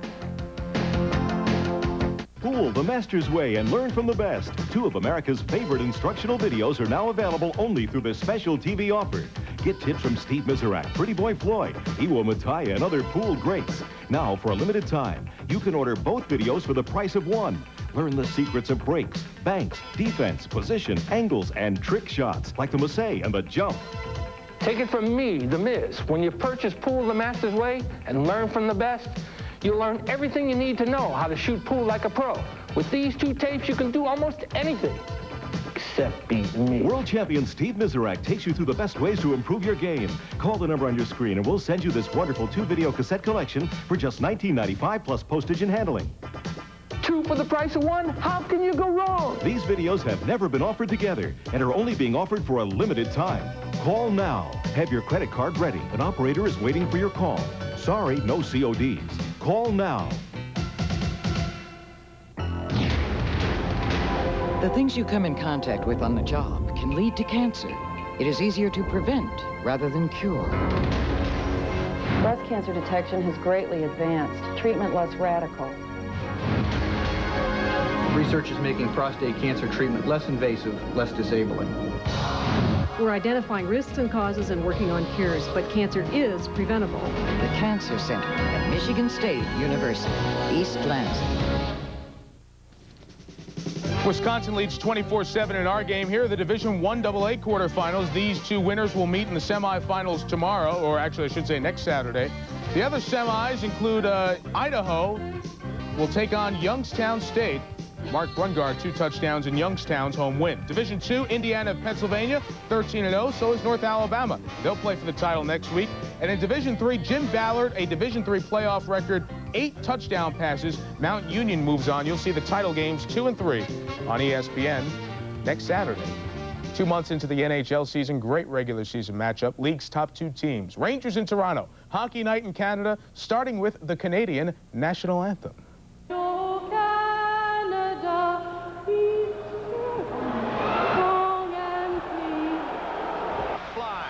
We'll provide the words in the program next time. Great game. Wendell Clark beats Mike Richter. His second of the night. He leads the league with 25. This game tied at 3 in the third. Mark Messier. Pass Jamie McCowan.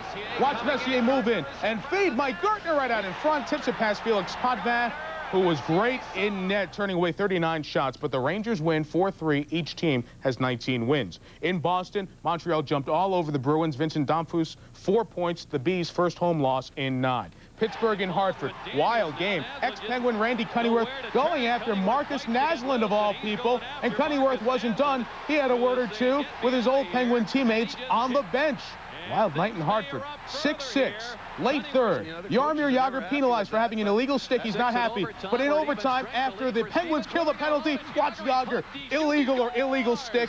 Take that, Whalers. And Pittsburgh wins in overtime 7-6 to regain the lead from Boston in the Northeast. Mike Vernon gets the shutout. In the Meadowlands, Chicago and Jersey play through overtime and nobody wins. Andrei Kovalenko scored on a penalty shot. Dmitry Kristich, 2 goals, 1 assist in the battle of U.S. and Canadian capitals. Washington beat Ottawa 6-1. Brett Hull a goal and an assist as the Blues win. 2 slumping teams meeting in L.A. and right now the Kings, who have won just 2 of their last 10, trail by 1 at the end of 2. Wisconsin leads 24-7. We'll be back.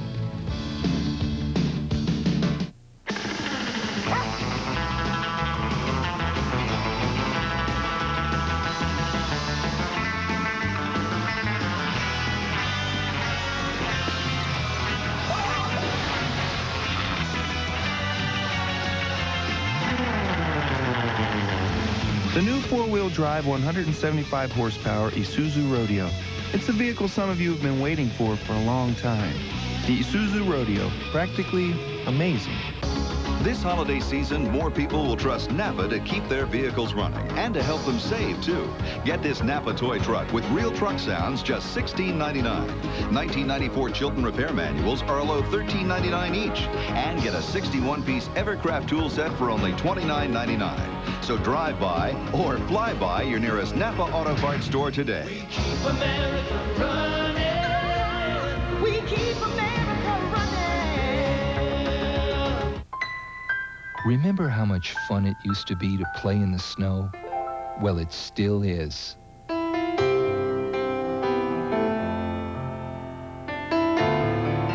visit a place where the snow is as good as it gets and all the ways to play in it have been perfected, just call 1-800-COLORADO. Get a free vacation guide, a travel discount certificate from Continental, and a chance to return to childhood.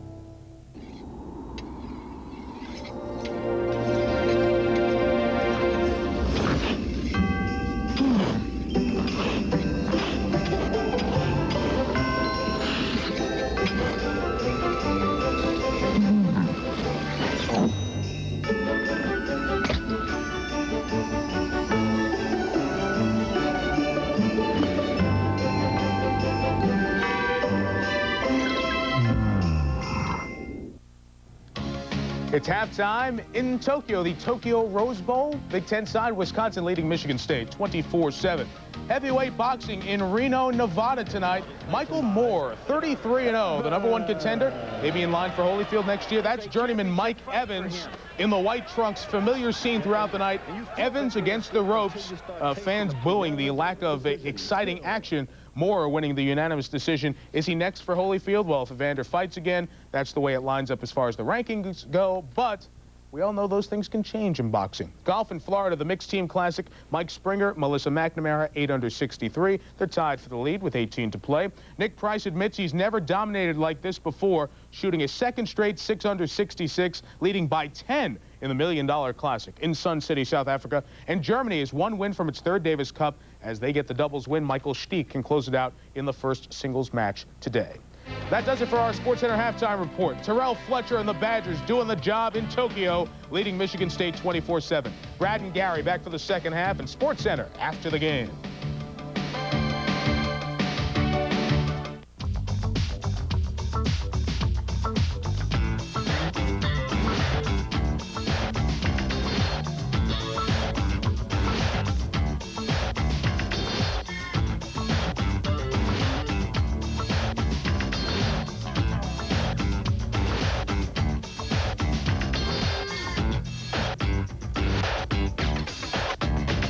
Sotoflex.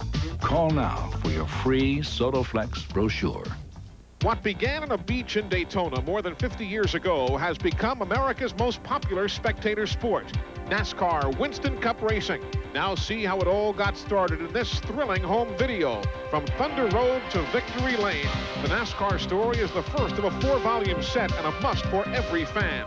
To order, call 1-800-764-5441 or send $19.98 plus $4 shipping and handling to the address shown on your screen. Visa and MasterCard accepted.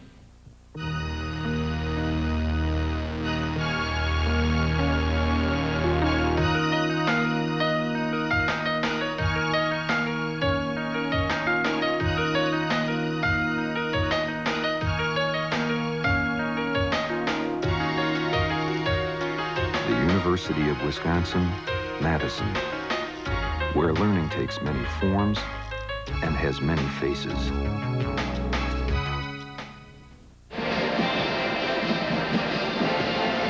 Halftime at the Tokyo Dome. The Badgers of Wisconsin trying to win their way to the Rose Bowl, and they are halfway there. 24-7 Wisconsin. Welcome back, everybody. Brad Nessler and Gary Danderson. You know, The brass at ESPN always tells us that we have to wear our sport coats when we're on camera, but we have found out there's an ancient Japanese tradition. Well, anytime there's two teams playing from the Midwest for the Rose Bowl, you don't in early December. Yeah, you don't have to wear your coats. In fact, what are they going to do? I mean, we're in Tokyo, you know. There's also another ritual. I think it starts in early October, probably. They think it's winter, so they turn the heat on in every building in the country, including the Tokyo Dome. It's only about 100 degrees in here.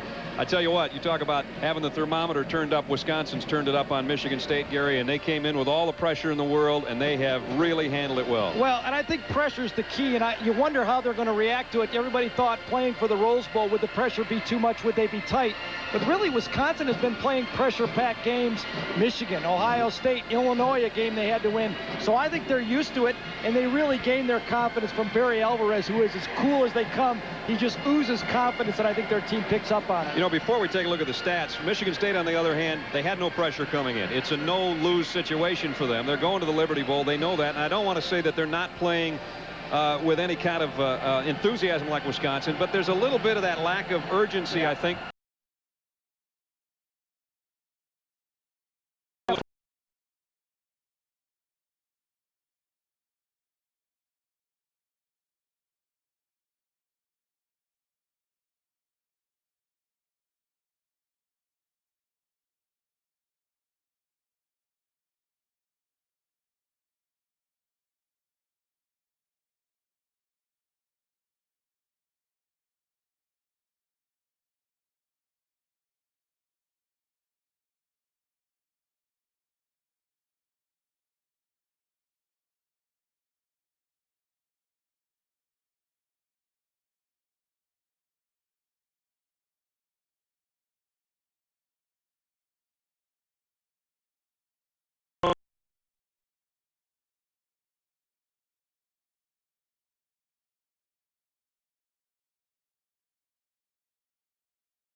Their opening drive on. Opening drive was a good-looking one. Well, I don't think anyone's going to give any excuses for how they're playing, especially George Perlis. It's not his style, but I might like to point out that they've had the tougher of this trip. You know, they were really decimated and really down about that loss to Penn State, coming from 20 points down and losing a football game. Then they had to turn around and travel very quickly, while Wisconsin had a week off and 5 extra practices. So I think that's showing up in this Michigan State football team. I think it'll show up in the stats, too, that right now Michigan State maybe is a little more tired, if you will, as we take a look at the halftime statistics.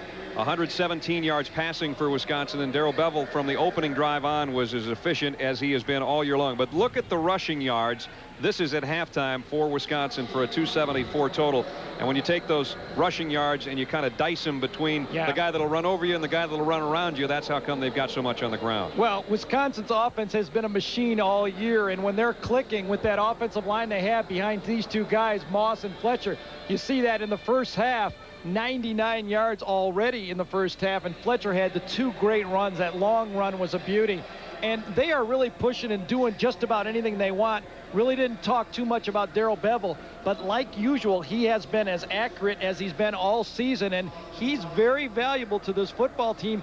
He's older than the guys. He's 23 years old, and he seems to be a great leader for this team. Remember, Wisconsin had a touchdown drive in this ball game where they let a punt go. It rolled down at the 1-yard line down by the Michigan State special teams. They turn around, they throw from their own end zone, lead Doremus out to the 47. It ends up being a 99-yard touchdown drive. All their drives have been impressive. If you take away the fact that they were stopped once inside the 5 and Schnetsky missed a 23-yard field goal, I mean, they've totally dominated the football game so far. Well, one other thing, these ties are illegal. See right here, this is really illegal. That's a test pattern. Yeah, it is a test pattern tie.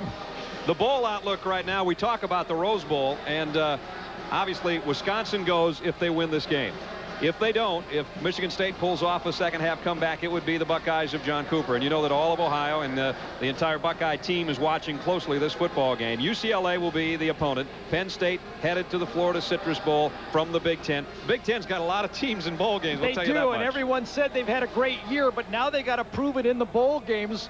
You're going to see as it stands now, Ohio State playing BYU in the game that will do. I think Penn State got the toughest draw, having to play down there against a very strong Tennessee team, and then you got Michigan going against North Carolina State. I think a game that Michigan is playing very well right now that they could win. The Spartans going to Liberty Bowl. And then Michigan State in a tough matchup for them against Louisville team, a team that can throw the ball effectively also. You know, Jeff Brom will put it in the air, so their secondary will be tested in that one. Indiana is in the Independence Bowl. And I think Indiana kind of got the short end of the stick in this coalition. I mean, they went 8-3 this year, had a tremendous season for the Hoosiers, were a very good football team. They almost beat Ohio State. And we saw Hayden Fry having all kinds of trouble, and everybody was about ready to run him out of the state, and here they are in the bowl game. They were fortunate that the Southwest Conference couldn't get one more team in there. They filled it in, and they go and they travel well. That's why they're in that bowl also. At halftime, it's the Wisconsin Badgers leading the Spartans of Michigan State. 24-7 second half kickoff after this.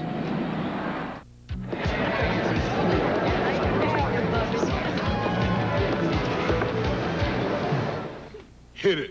If you want to feel the music, you've got to have great speakers. Radio Shack's Optimus speakers can surround you with theater sound or put a command performance on your bookshelf, in your living room, or on the road. Come audition over 80 speakers that deliver great sound, no matter what kind of music you listen to. Only at Radio Shack, your Christmas electronics store.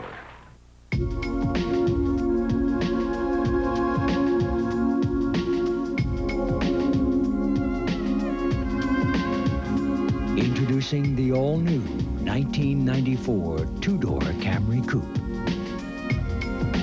Any guesses where we got the idea?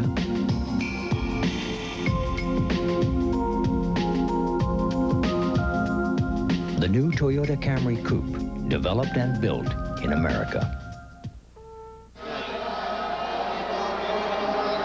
It'll be Michigan State to get the football first to start the third quarter, and they're going to need it a lot in the second half to make up ground, trailing 24-7. And I think this is going to be the key to this football game. If Michigan State can come out quickly and put some points on the board early in the third quarter, they'll have a shot at getting back in the football game. I think if they struggle in the middle half of the third quarter, it might get turned into a rout. Derek Mason and Mill Coleman have been unable to return a kick all day off the leg of John Hall. This may be a first, though, and it will be Mill Coleman from the 2-yard line, bobbles it, and comes straight ahead and got tagged pretty good as he hit the 19 or 20. Ball came loose, but Michigan State will have it down at the 19-yard line. Great coverage by Wisconsin.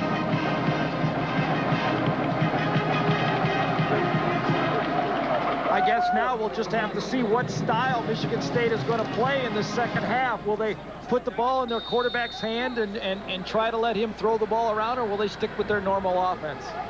They've started from the 20 virtually all day long, so they have had to travel the length of the field. And they work again from the 20, first down, first play, third quarter.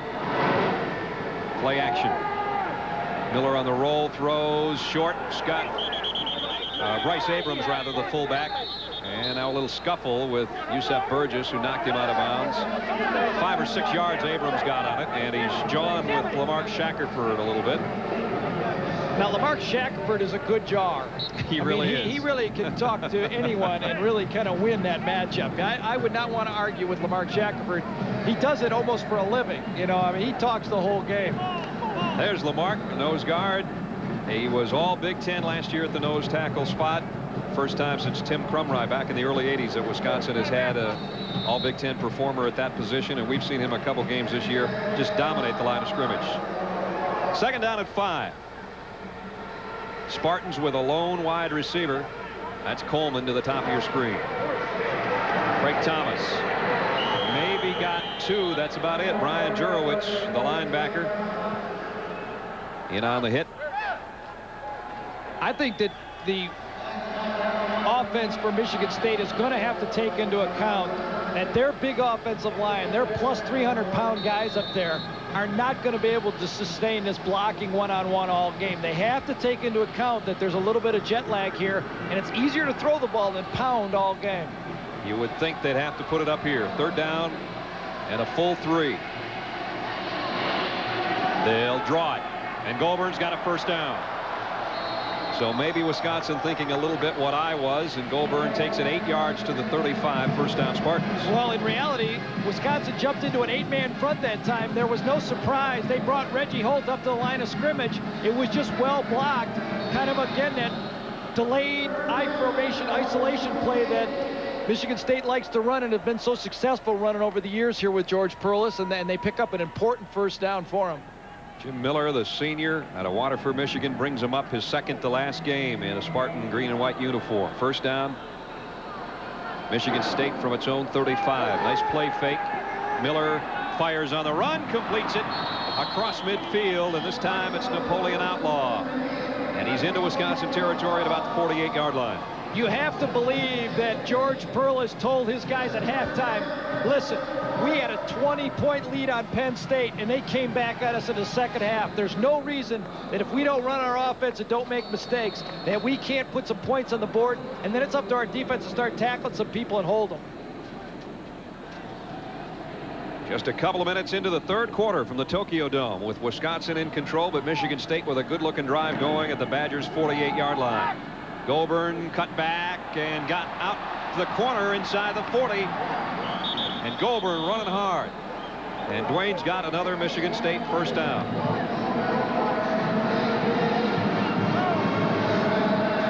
Goulburn had a career-high 195 yards against Central Michigan and a couple of touchdowns. Suffered a knee injury last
Fully recovered and doing things like this.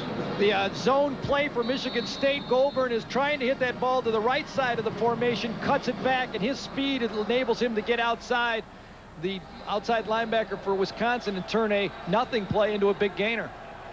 The sideline reporter for the Tokyo Broadcasting System has been along with us several times. We're getting the TBS feed here from the Tokyo Broadcasting System in our game. And, you know, if we had her name, we could just about go to her on the sideline probably. Well, I know that Charlene is going to be jealous. She's been on right. more.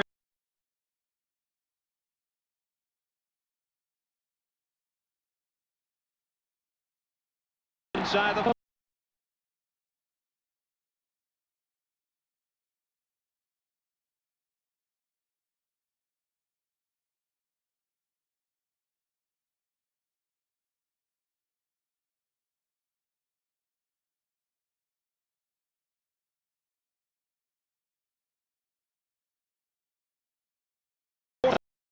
Stark, his right guard, number 60. They had Roan exactly where they wanted to on that play. Schnetsky hit one from 34, missed from 23. This is from 27 yards. And Ricky Schnetsky, right through the middle, has added 3 more for Wisconsin. Big kick, good-looking drive.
Play to the outside.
Michigan State.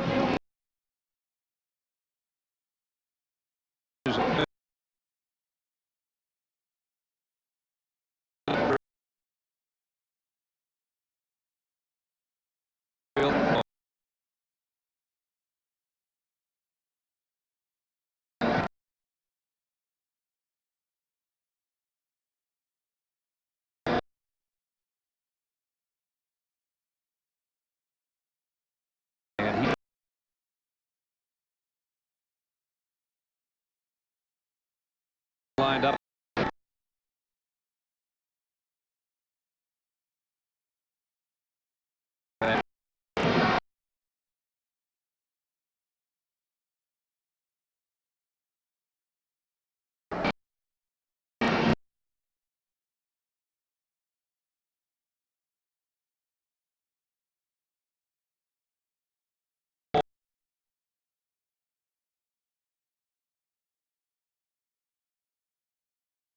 From the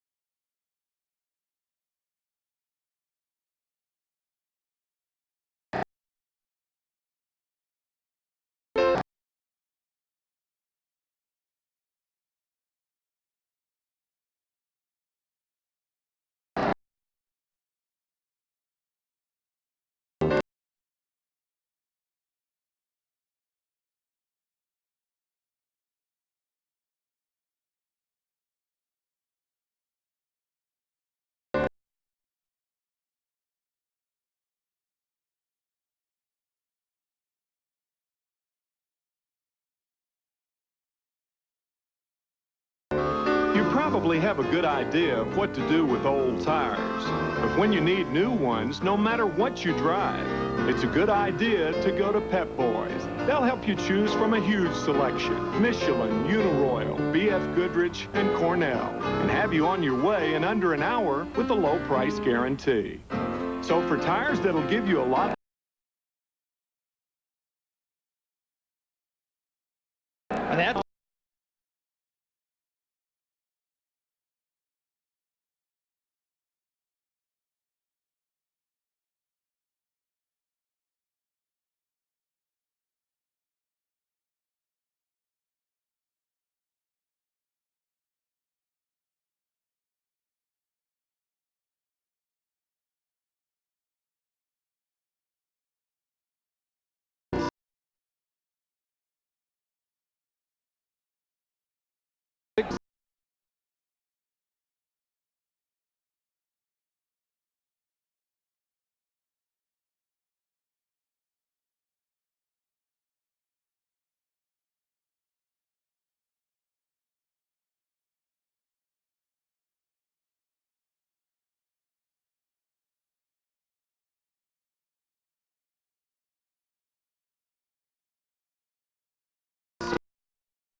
right.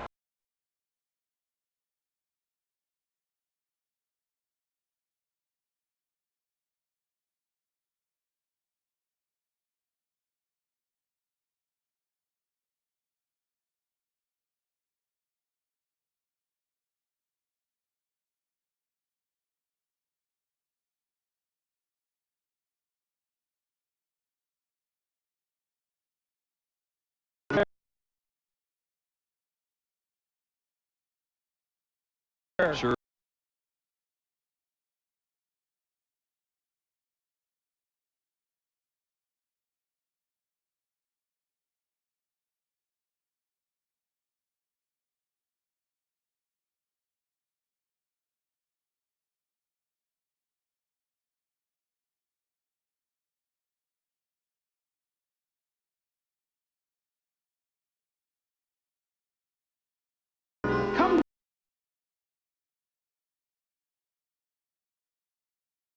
The play.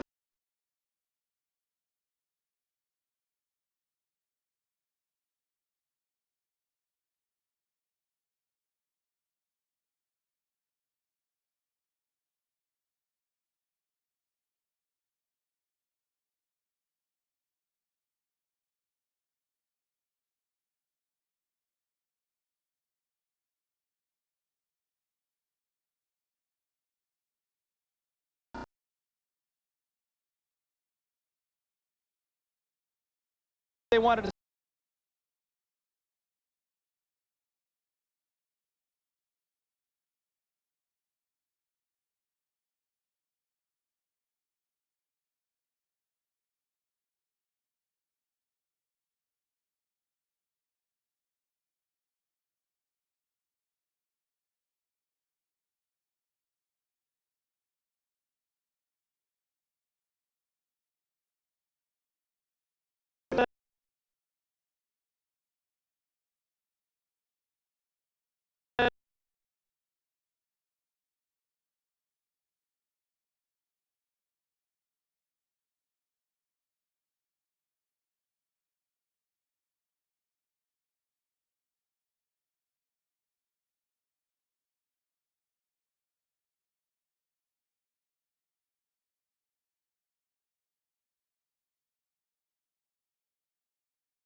And drive away happy.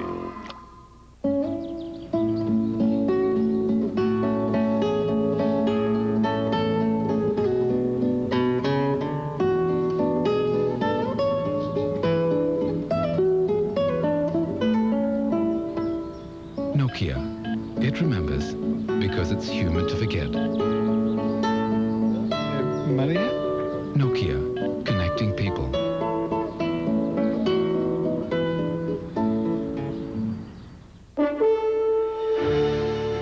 The days of ivory towers are gone. Today, people are faced with the harsher realities of life. Paying the bills, financial security, affording the high cost of college.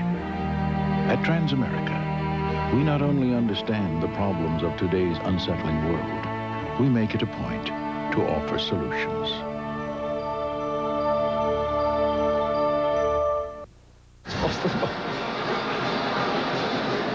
(27-10). Wisconsin leading Michigan State in the third quarter. Brad Nessler and Gary Danielson with you from the Tokyo Dome.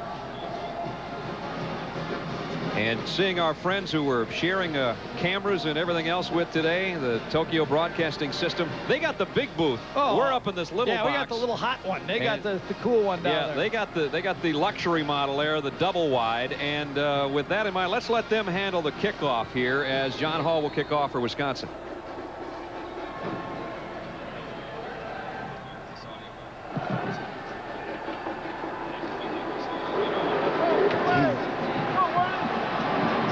コールマンが戻します。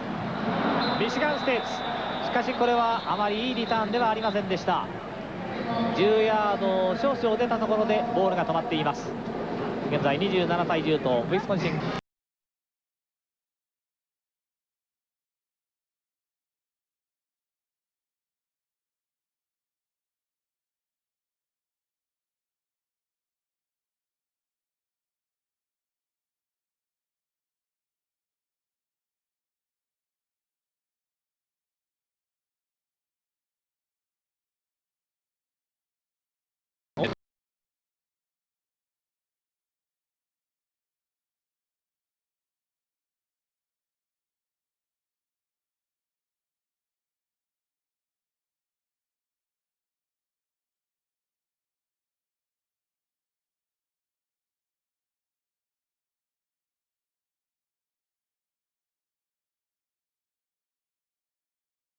リードを奪いましてゲームは後半に入っています。赤いユニフォームがウィスコンシン大学、そしてグリーンのヘルメットがミシガン州立大学ということで、武さん、赤とグリーンの What all that means is that Mill Coleman got it out to the 11-yard line. First down, Michigan State.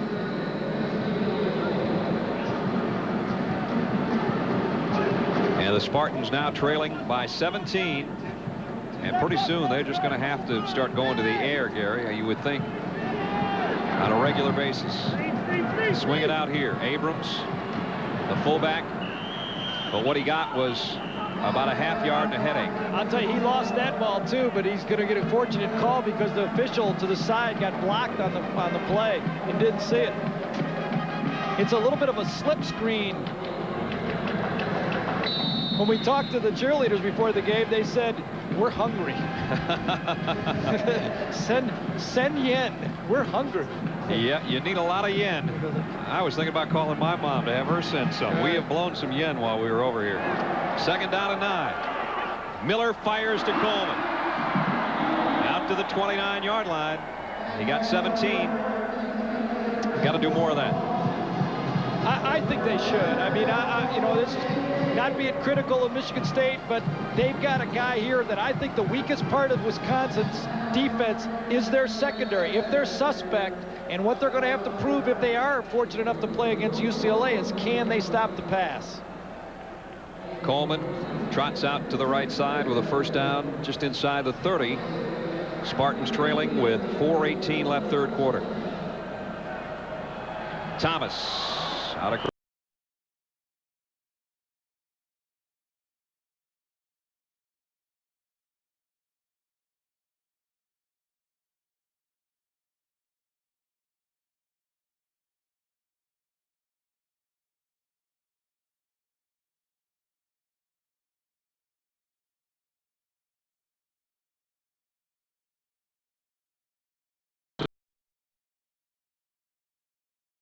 .35. Nice run by Craig Thomas. Got about 7, maybe 8. Thomas last year 17 carries, 168 yards, and touchdown runs of 67 and 54.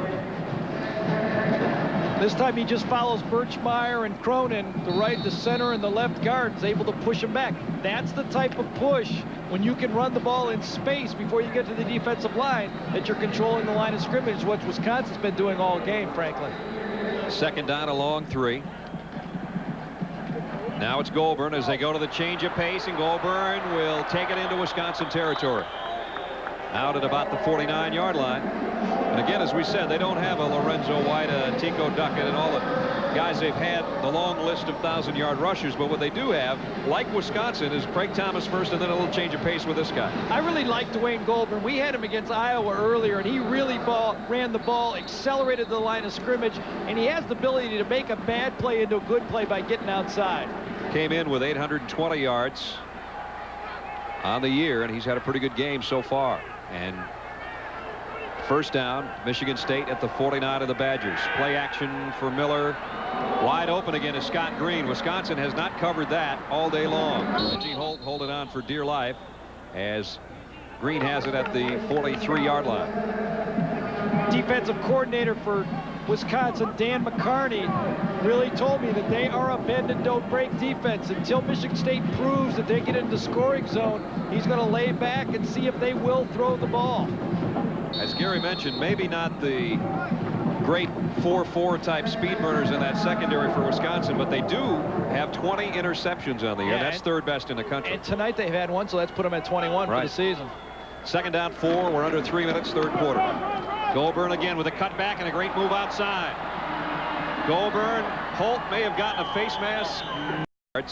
Michigan State bench wants a call from, and they don't get it. I'll tell you, everybody is in his face, and the official's standing tough and saying he grabbed his shirt instead of the face mask. Let's see if we can get a look at what happened.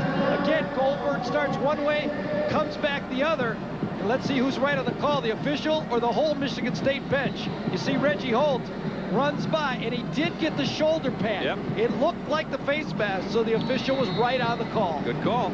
Or good non-call, we should say. The 32-yard line. You know, when you got George Perlis attacking you, got to be ready to hold your ground. Draw play. Goulburn, nice hole inside. Scott Nelson. I'll make it Eric Unverzat, the linebacker, 47, made the stop. And we're down to 2:20, 3rd quarter. Wisconsin 17 up, 27-10. And they are right now 17 minutes and 12 seconds away from a trip to the Rose Bowl. Michigan State only has 10 points on the board, but I don't think there's any problem with them moving the ball in this game. It's defensively, they just cannot stop the Wisconsin offense. Goulburn, the single setback. That's Abrams in motion. Goulburn brought down that time by Jamel Brown, the strong safety. And he's going to be short of the first down. You see Wisconsin's doing a lot of substituting, playing a lot of people on their defense. Reggie Holt is their starter and their second leading tackler on the defense. Because you're paying the Wisconsin bench, you got to be careful now not to play too much scoreboard watching and put this game away before you start playing with roses and thinking rose ball. Third down and a short 2. That's the time remaining, third quarter. Steve Holman, first down. Still on his feet inside the 15. The guy they call Batman, Steve Holman, first down, Michigan State, in an excellent drive again. And if they get a touchdown out of this, it's a 10-point ball game. Steve Holman, you see he's wearing a brace for the first time this year on his left knee. He got hurt against Penn State. It was really one of the big change-ups in that game when he went out of that football game. Had acupuncture while he was over here in Tokyo. I said, did it help? And he said, well, it didn't hurt. Close enough. Yeah. He got him a first down at the 13. And now it's Goulburn back in there behind Miller. He gets the call, and Reggie Holt in on another tackle. Holt, the senior out of Miami. He's been an anchor of that secondary the whole time he's been in Madison. 5'11", 195. Reggie Holt and Scott Nelson, the strong safety and the free safety, are really the two guys, the only two players that Barry Alvarez didn't recruit. They're the holdovers from before, and you really got to feel good for those guys. They were here when it was the depth of depression for the Wisconsin football team. And they're only the second and third defensive backs in Wisconsin history to be over 300 career tackles. Number 10 and number 37. They've been playing back there together a long time. Let's see if they don't go to Bill Coleman here. Could be the final play of the quarter. Miller wants to throw back to his tight end Organ. The big guy's got it, but Reggie Holt's got him and gets help from his friends as Nick Raffco, the linebacker, finally had to jump on the 265-pound tight end and bring him down. And our third quarter has come to a close. Michigan State with a drive going, but Wisconsin trying to drive their way west of Pasadena. They're 15 minutes away from the Rose Bowl. We'll be back in the fourth quarter after this.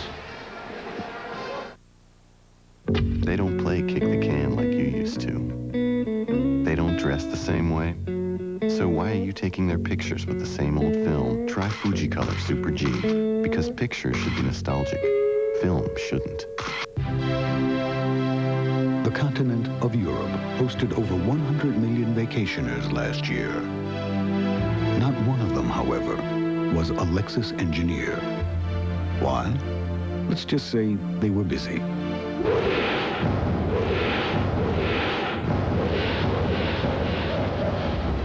The 1994 Lexus ES, improved, revised, refined, in a word, new.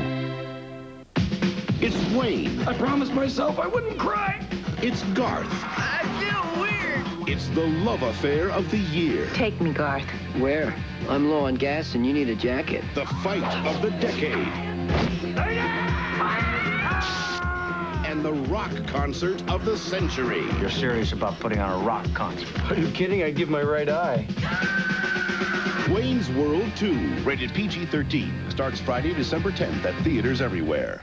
Just a whistle stop from Cincinnati. There's a place you can still hear the clickety-clack of the old Wabash Cannonball. Or catch the Golden Arrow to Calais, all in the same room. It's the Garden Railway Company, a favorite destination for train buffs the world over. But if you go, bring your love of the steel wheels and your Visa card. Because at Garden Railway, you can buy the Orient Express. But you can't buy anything with American Express. Visa, it's everywhere you want to be. You know, there's one thing that most sporting events have in common. When you see this R, the player's wearing a Russell Athletic NFL Pro Line jersey. Hi, Warren. Hey, Joe. Russell Athletic is also the official uniform supplier of Major League Baseball. They even outfit most major college and high school teams. In fact, Russell Athletic even makes great sweats and tees for the rest of us. Unfortunately, not everybody's gotten to work. Russell Athletic. It's everything we make that makes our sweats and tees so great. They don't play kick the can like you used to. They don't dress the same way. So why are you taking their pictures with the same old film? Try Fujicolor Super G. Because pictures should be nostalgic. Film shouldn't. A quarter to play from the Tokyo Dome. Wisconsin leads Michigan State 27-10. Brad Nessler and Gary Danielson along with you. It is late afternoon here and early morning back home. And Michigan State with a third down and about 13 to go. Miller to the end zone. Flag down. This will be a pass interference on Kenny Gales, number 3. Really surprised that Wisconsin went man-to-man coverage that time. All they had to do on Najir Carter there, that was the ball he was thrown to, but all they had to do was drop in that zone, force them to throw short again, and then see if Michigan State would kick the field goal. They brought 7 people on the blitz, and he knew he had man-to-man coverage. First time they've changed up that defense and shown that in that situation, and now it will be the walk-off against Wisconsin. Well, it was a good play by Kenny Gales. He had to grab him or it would have been a touchdown. At least it's just half the distance now on this penalty. Well, I thought it was half the distance. I guess they take the whole 15 yards on a interference penalty in the end zone like that. And this is going to put it down first and goal at about the 2.5. So Wisconsin continues to gamble by playing man coverage. Remember, they threw coming out of the end zone. Did not drop in the zone. They played man up, and they just did not match up well. And now it's Holman and Abrams in there. The big load backfield. First and goal, Michigan State. Holman straight up the middle. And he may have gotten to about the 1.5 before it's racked up inside. You recall last time on second down, they went with a play-action pass in this situation, and none of the receivers for Michigan State were able to get out. I don't think they're going to do that this time. I think they got Goldburn in the game now. I think they're going to run the pitch and try to get outside the defense. Gary said Holman comes out, Goldburn in. He's been the shiftiest back for Michigan State so far today. They're about 1.5 yards away from the Wisconsin end zone. Second down and goal, Spartans. Goldburn weaves his way. Touchdown, Michigan State. And this game far from over. Goldburn from 2 yards out, and the Spartans with the extra point upcoming can cut it back to 10.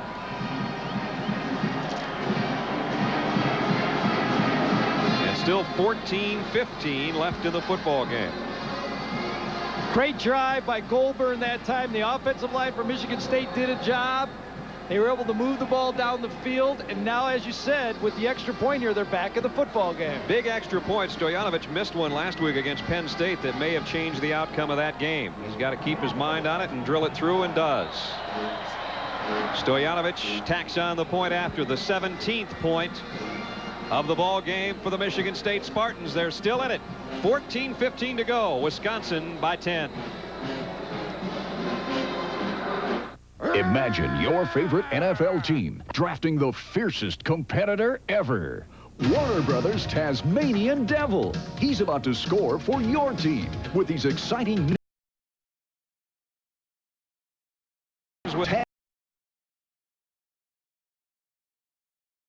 the NFL watches. There's one for each and every team, both NFC and AFC. 28 exciting designs in all. Each watch features an accurate quartz movement, water resistance to 100 feet, an Action Taz NFL team logo, and a unique football second hand. Taz fever is sweeping the country. Don't let this devil catch you without your NFL team watch. Score big with this special TV offer. Only $39.95. It's a devil of a deal.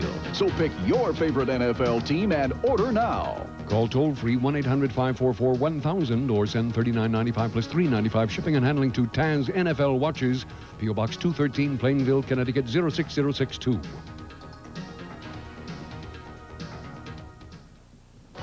To win, the ultimate high, measured against a loss.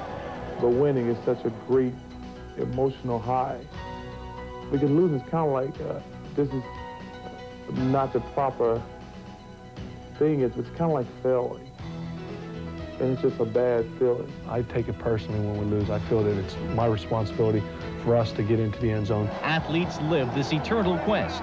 Outside the lines, winning and losing, Friday. Still a lot of time left in this football game at the Tokyo Dome, and Wisconsin's lead has been sliced.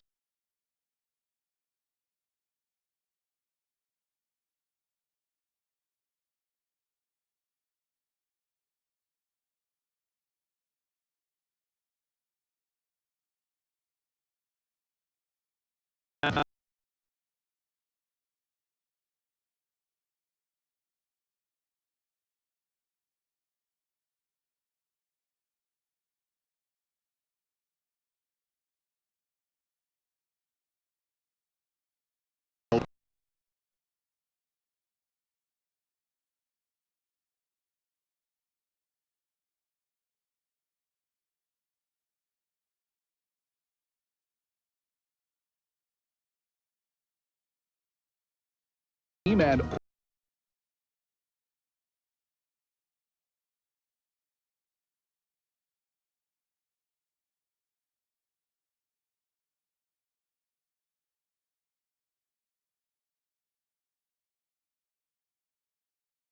points on a Michigan State touchdown drive. Dwayne Goulburn takes it in, capping an 89-yard march in 14 plays, a little over 6 minutes. Mixed it up that time well, too, Gary. 9 runs and 5 passes. They did, and I think that's what Morris Watts, the offensive coordinator, always do.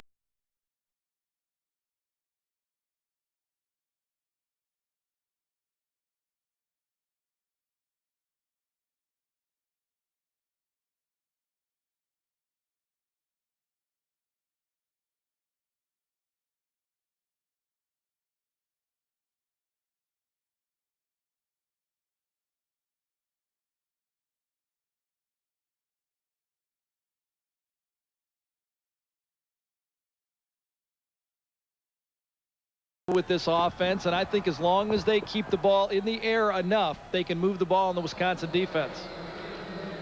Terrell Fletcher and Keith Jackson will drop back deep. There's Goulburn, who just scored the Michigan State touchdown, and he was impressive in that drive. He kept bouncing to the outside of the zone play, and he really had a good drive. Wisconsin has had an offensive answer every time today that Michigan State's come up with a score. Let's see what they do on this one. Stoyanovich to kick.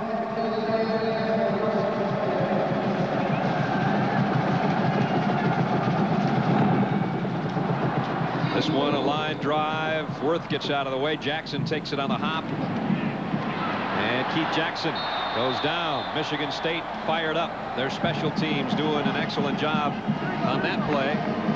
As Michigan State got down there covering it, Pete Drizel, strong safety, made the hit.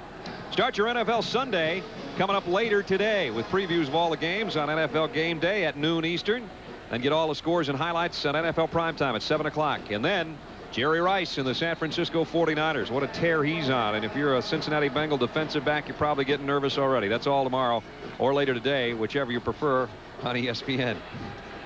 First down, Wisconsin. Every time they've had the football today, 6 times on offense, they've ended up with either a touchdown or a field goal attempt. So they've taken it the length of the field every time they've had it on offense. Brent Moss is in there pounding on him. Now Fletcher, the guy who's capable of busting the big one with a little bit more moves than Brent does. They really do have a nice 1-2 combination for this offense.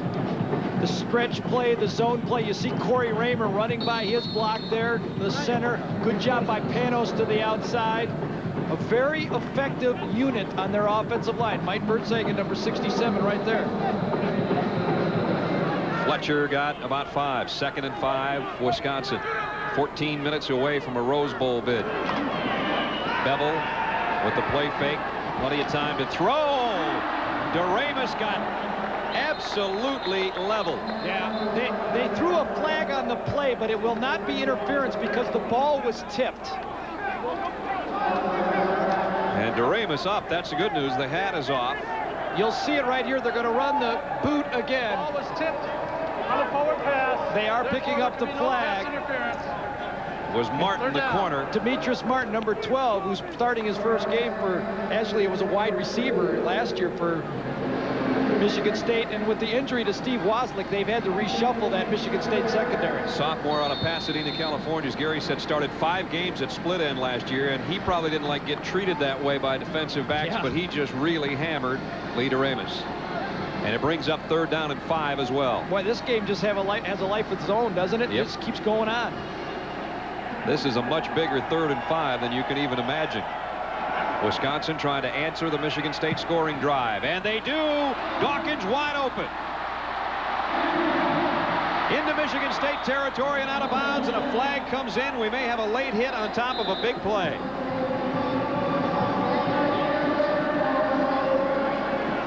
Stan Callender, number 29, is going to be tacked on 15 more yards. As J.C. Dawkins is the guy. An easy, simple crossing route. Michigan State blows the coverage. Nobody runs with them. They get a huge first down. Dead ball. Personal foul. Defense. 15-yard penalty for the dead ball spot. They pick up 32 yards on the pass play, and then they walk it off, as Gary just said, against Callender all the way down to the 30-yard line. You talk about a big 3rd and 5. That's trouble when 10 people are playing zone man defense and one guy's playing zone defense. Top of the screen, nobody covers J.C. Dawkins. Everyone else is playing man-to-man. He's got the ball in space, and at the end of the play, Callender, who I think was supposed to be covering him, probably takes his frustration out on the play. A 47-yard pickup with a penalty included. And Wisconsin first down at the 30. Terrell Fletcher behind a block, cuts back. Both Moss and Fletcher excellent cutback runners. And it really helps, Gary, if you're going to be a cutback runner, if your line of scrimmage moves everybody back so far that you got 4 yards to make a decision. Yeah, there's so much space to run in here. You see the offensive line in the middle of the screen again. Corey Raymer running past his block. He just takes the ball, snaps it, and runs to the right and stays with his man all the way, and you cut off his block. Excellent blocking by the Wisconsin offensive line. Give Fletcher 4 more. It's 2nd down and 6. 13 minutes, 15 seconds left. There's the 6 drives, and as we said, either touchdowns or field goals. 1 missed field goal of 23 yards. Really the only blemish on the Wisconsin offense tonight. Bevel fires out, incomplete. Trying to get it out to Lyles. And Kevin Lyles is a freshman tight end who's playing because Matt Nyquist is injured, hurt his ankle a couple weeks ago, did not play, but I talked to him before the game, said he will play if they in the bowl game. That time, Bevel had to get rid of the ball. Michigan State came with a blitz. The offensive line in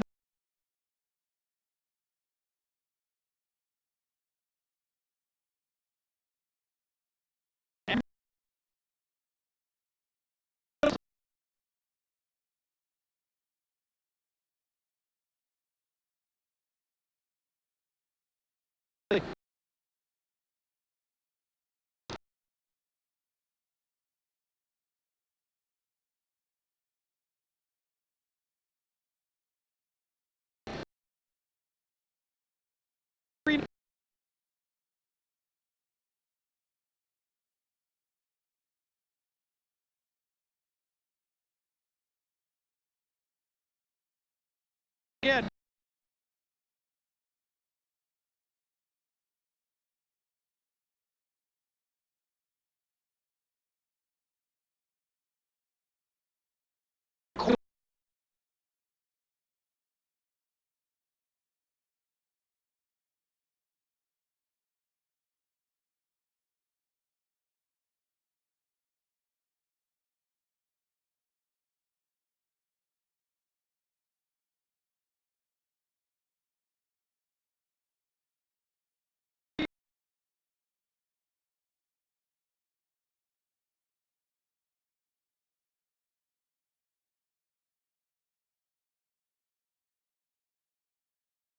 Pass, avoiding the sack is just as good as a completion in that situation. He's got 3rd and 5, and he really can call any play for a first down now.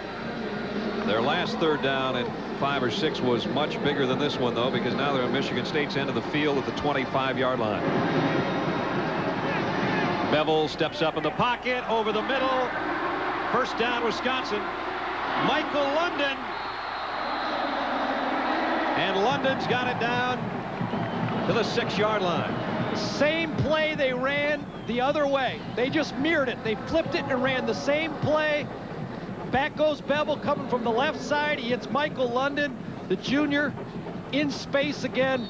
Flopped the play to the other side, and that has given Michigan State problems. The first time I thought it was a bust.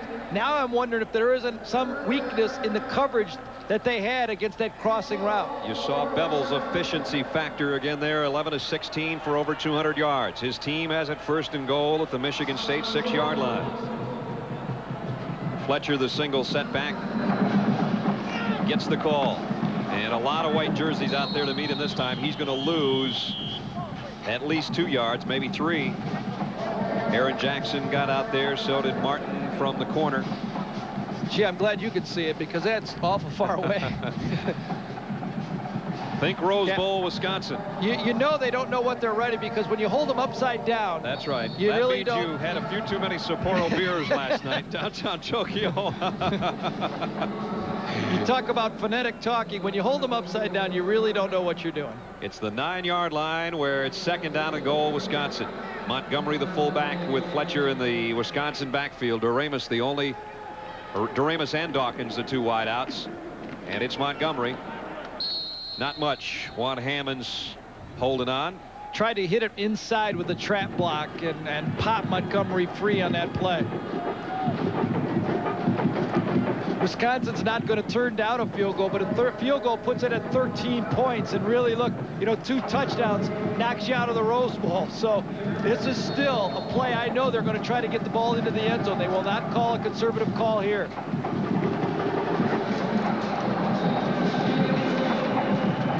Third and goal, Wisconsin at the Michigan State 7. Just over 11 minutes to play in the ball game. Like to go to Doremus in this situation. Bevel with some pressure, lofts it out. Doremus! Touch. Talking. When you hold them upside down, you're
the 9.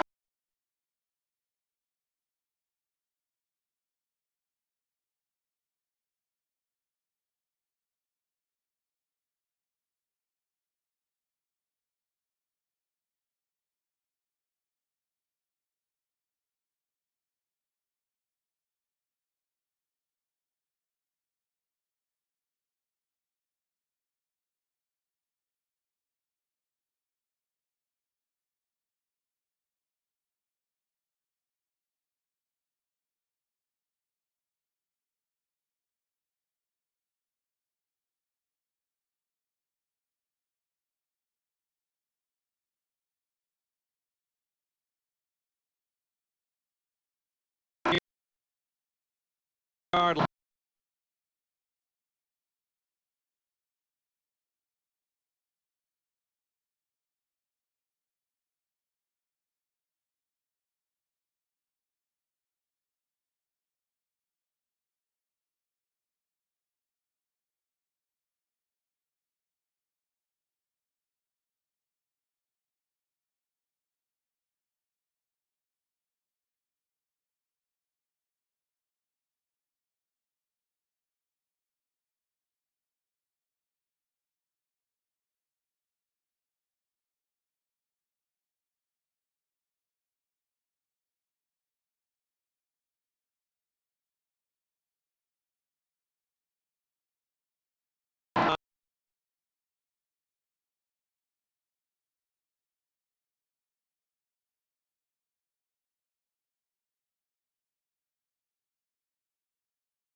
Where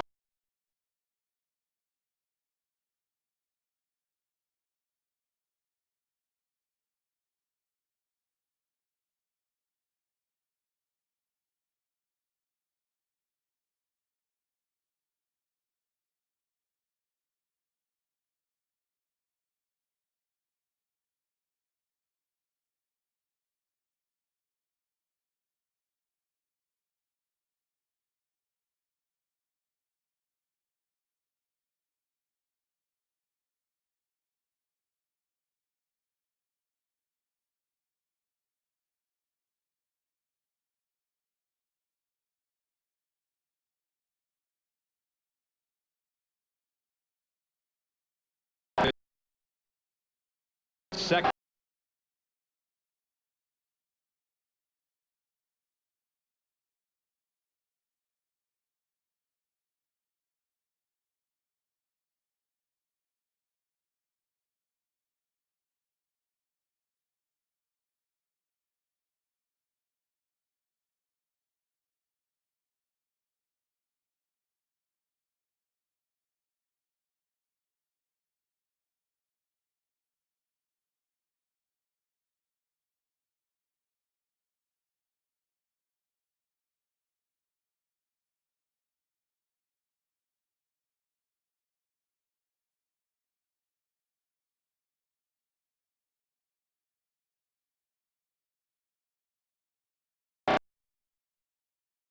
Down again.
Montgomery.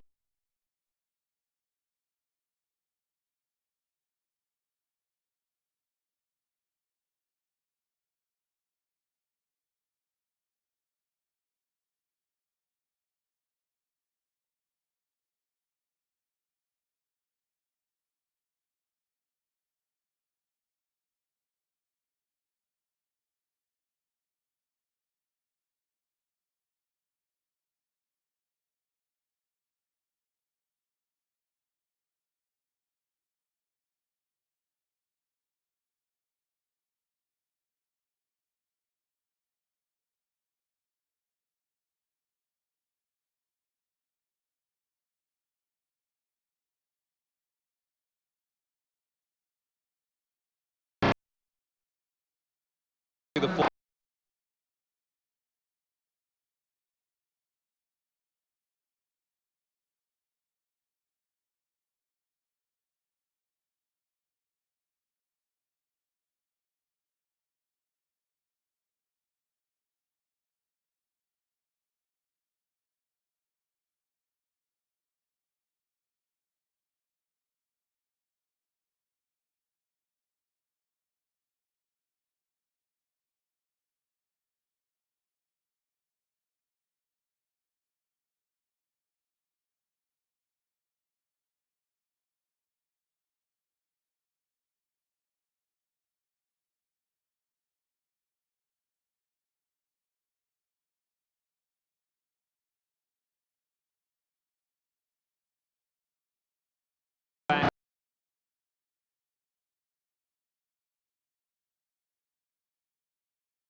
Wisconsin.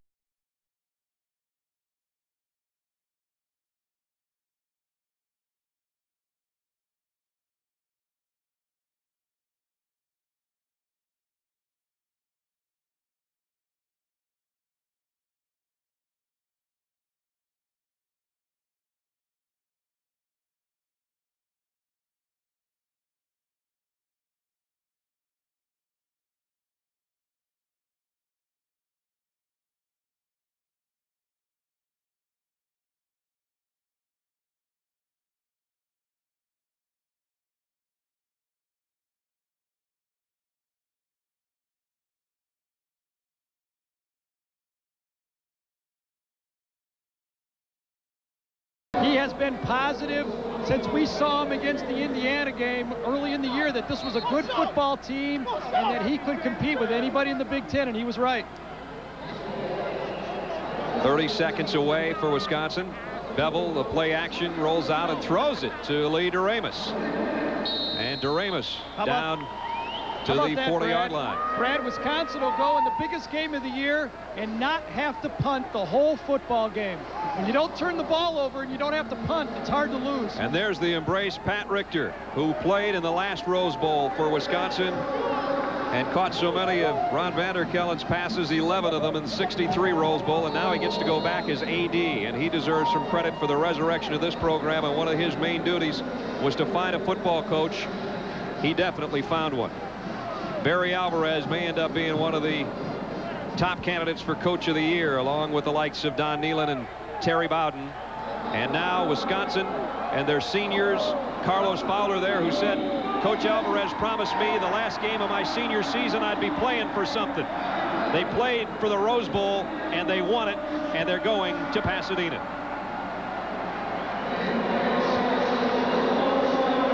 The Wisconsin Badgers, for the first time since the end of the 1962 season, on January 1 of '63, they played in a Rose Bowl against USC. They will meet UCLA January 1st as they win it here in the Tokyo Dome today by a final of 41-20. Kelly Springfield, players of the game. Milt Coleman playing his final regular season game for Michigan State. 4 catches on the day, 87 yards and a touchdown. And for the Wisconsin Badgers, one of 2 Wisconsin backs to go over 100 yards. Terrell Fletcher, 113 and 2 touchdowns. Our congratulations to those 2 and to Barry Alvarez, who's with Gary Danielson in a mob on the field. Gary? Barry, a program 1 in 10 when you came. People said, don't take the job. You came here 4 years and 7,000 miles later, you go to the Rose Bowl. Well, it's a funny place to take it, but we've got great kids and a great coaching staff. We wanted to win this for the state of Wisconsin, our great alumni. They've been fantastic. And we're just happy to go. You knew you had a good football team. Did you know they were going to be this good this early? No, I didn't think we were ready to contend for this championship of this league. This is a great league. The Big Ten is a great league, and I'm proud to represent us. Here we go. We got the Roses right here. Thank you, Jim. Appreciate it. Great job representing us in the Rose Bowl. Congratulations on the Big Ten championship. Thank you. Hey, Tommy. How is it? Commissioner Delaney with the big bouquet of roses. Barry Alvarez. Bucky Badger is there. Pat Richter here, too. You want to give it here? Pat. The man, and here's the man. Congratulations. Thank you very much. Appreciate it. It's tremendous. It's happy for the staff. They work very hard. They do a tremendous job. We're pleased. All right, Coach, are you going to be able to let the guys celebrate now? Yeah, let's go have some fun. All right. That's it down from the sideline. The Badgers are ready to party. All right, Gary. He told his team a couple of days ago, he says, guys, we're going to be a little bit off our schedule. Quite frankly, if we win this game, I don't want to get up at 7:30 on Monday morning and worry about going on a tour. Let's go play hard, try to win the game, win a trip to Pasadena, and then we'll celebrate. And, oh, are they ever going to tonight. That's going to do it from the Tokyo Dome. For Gary Danielson and our entire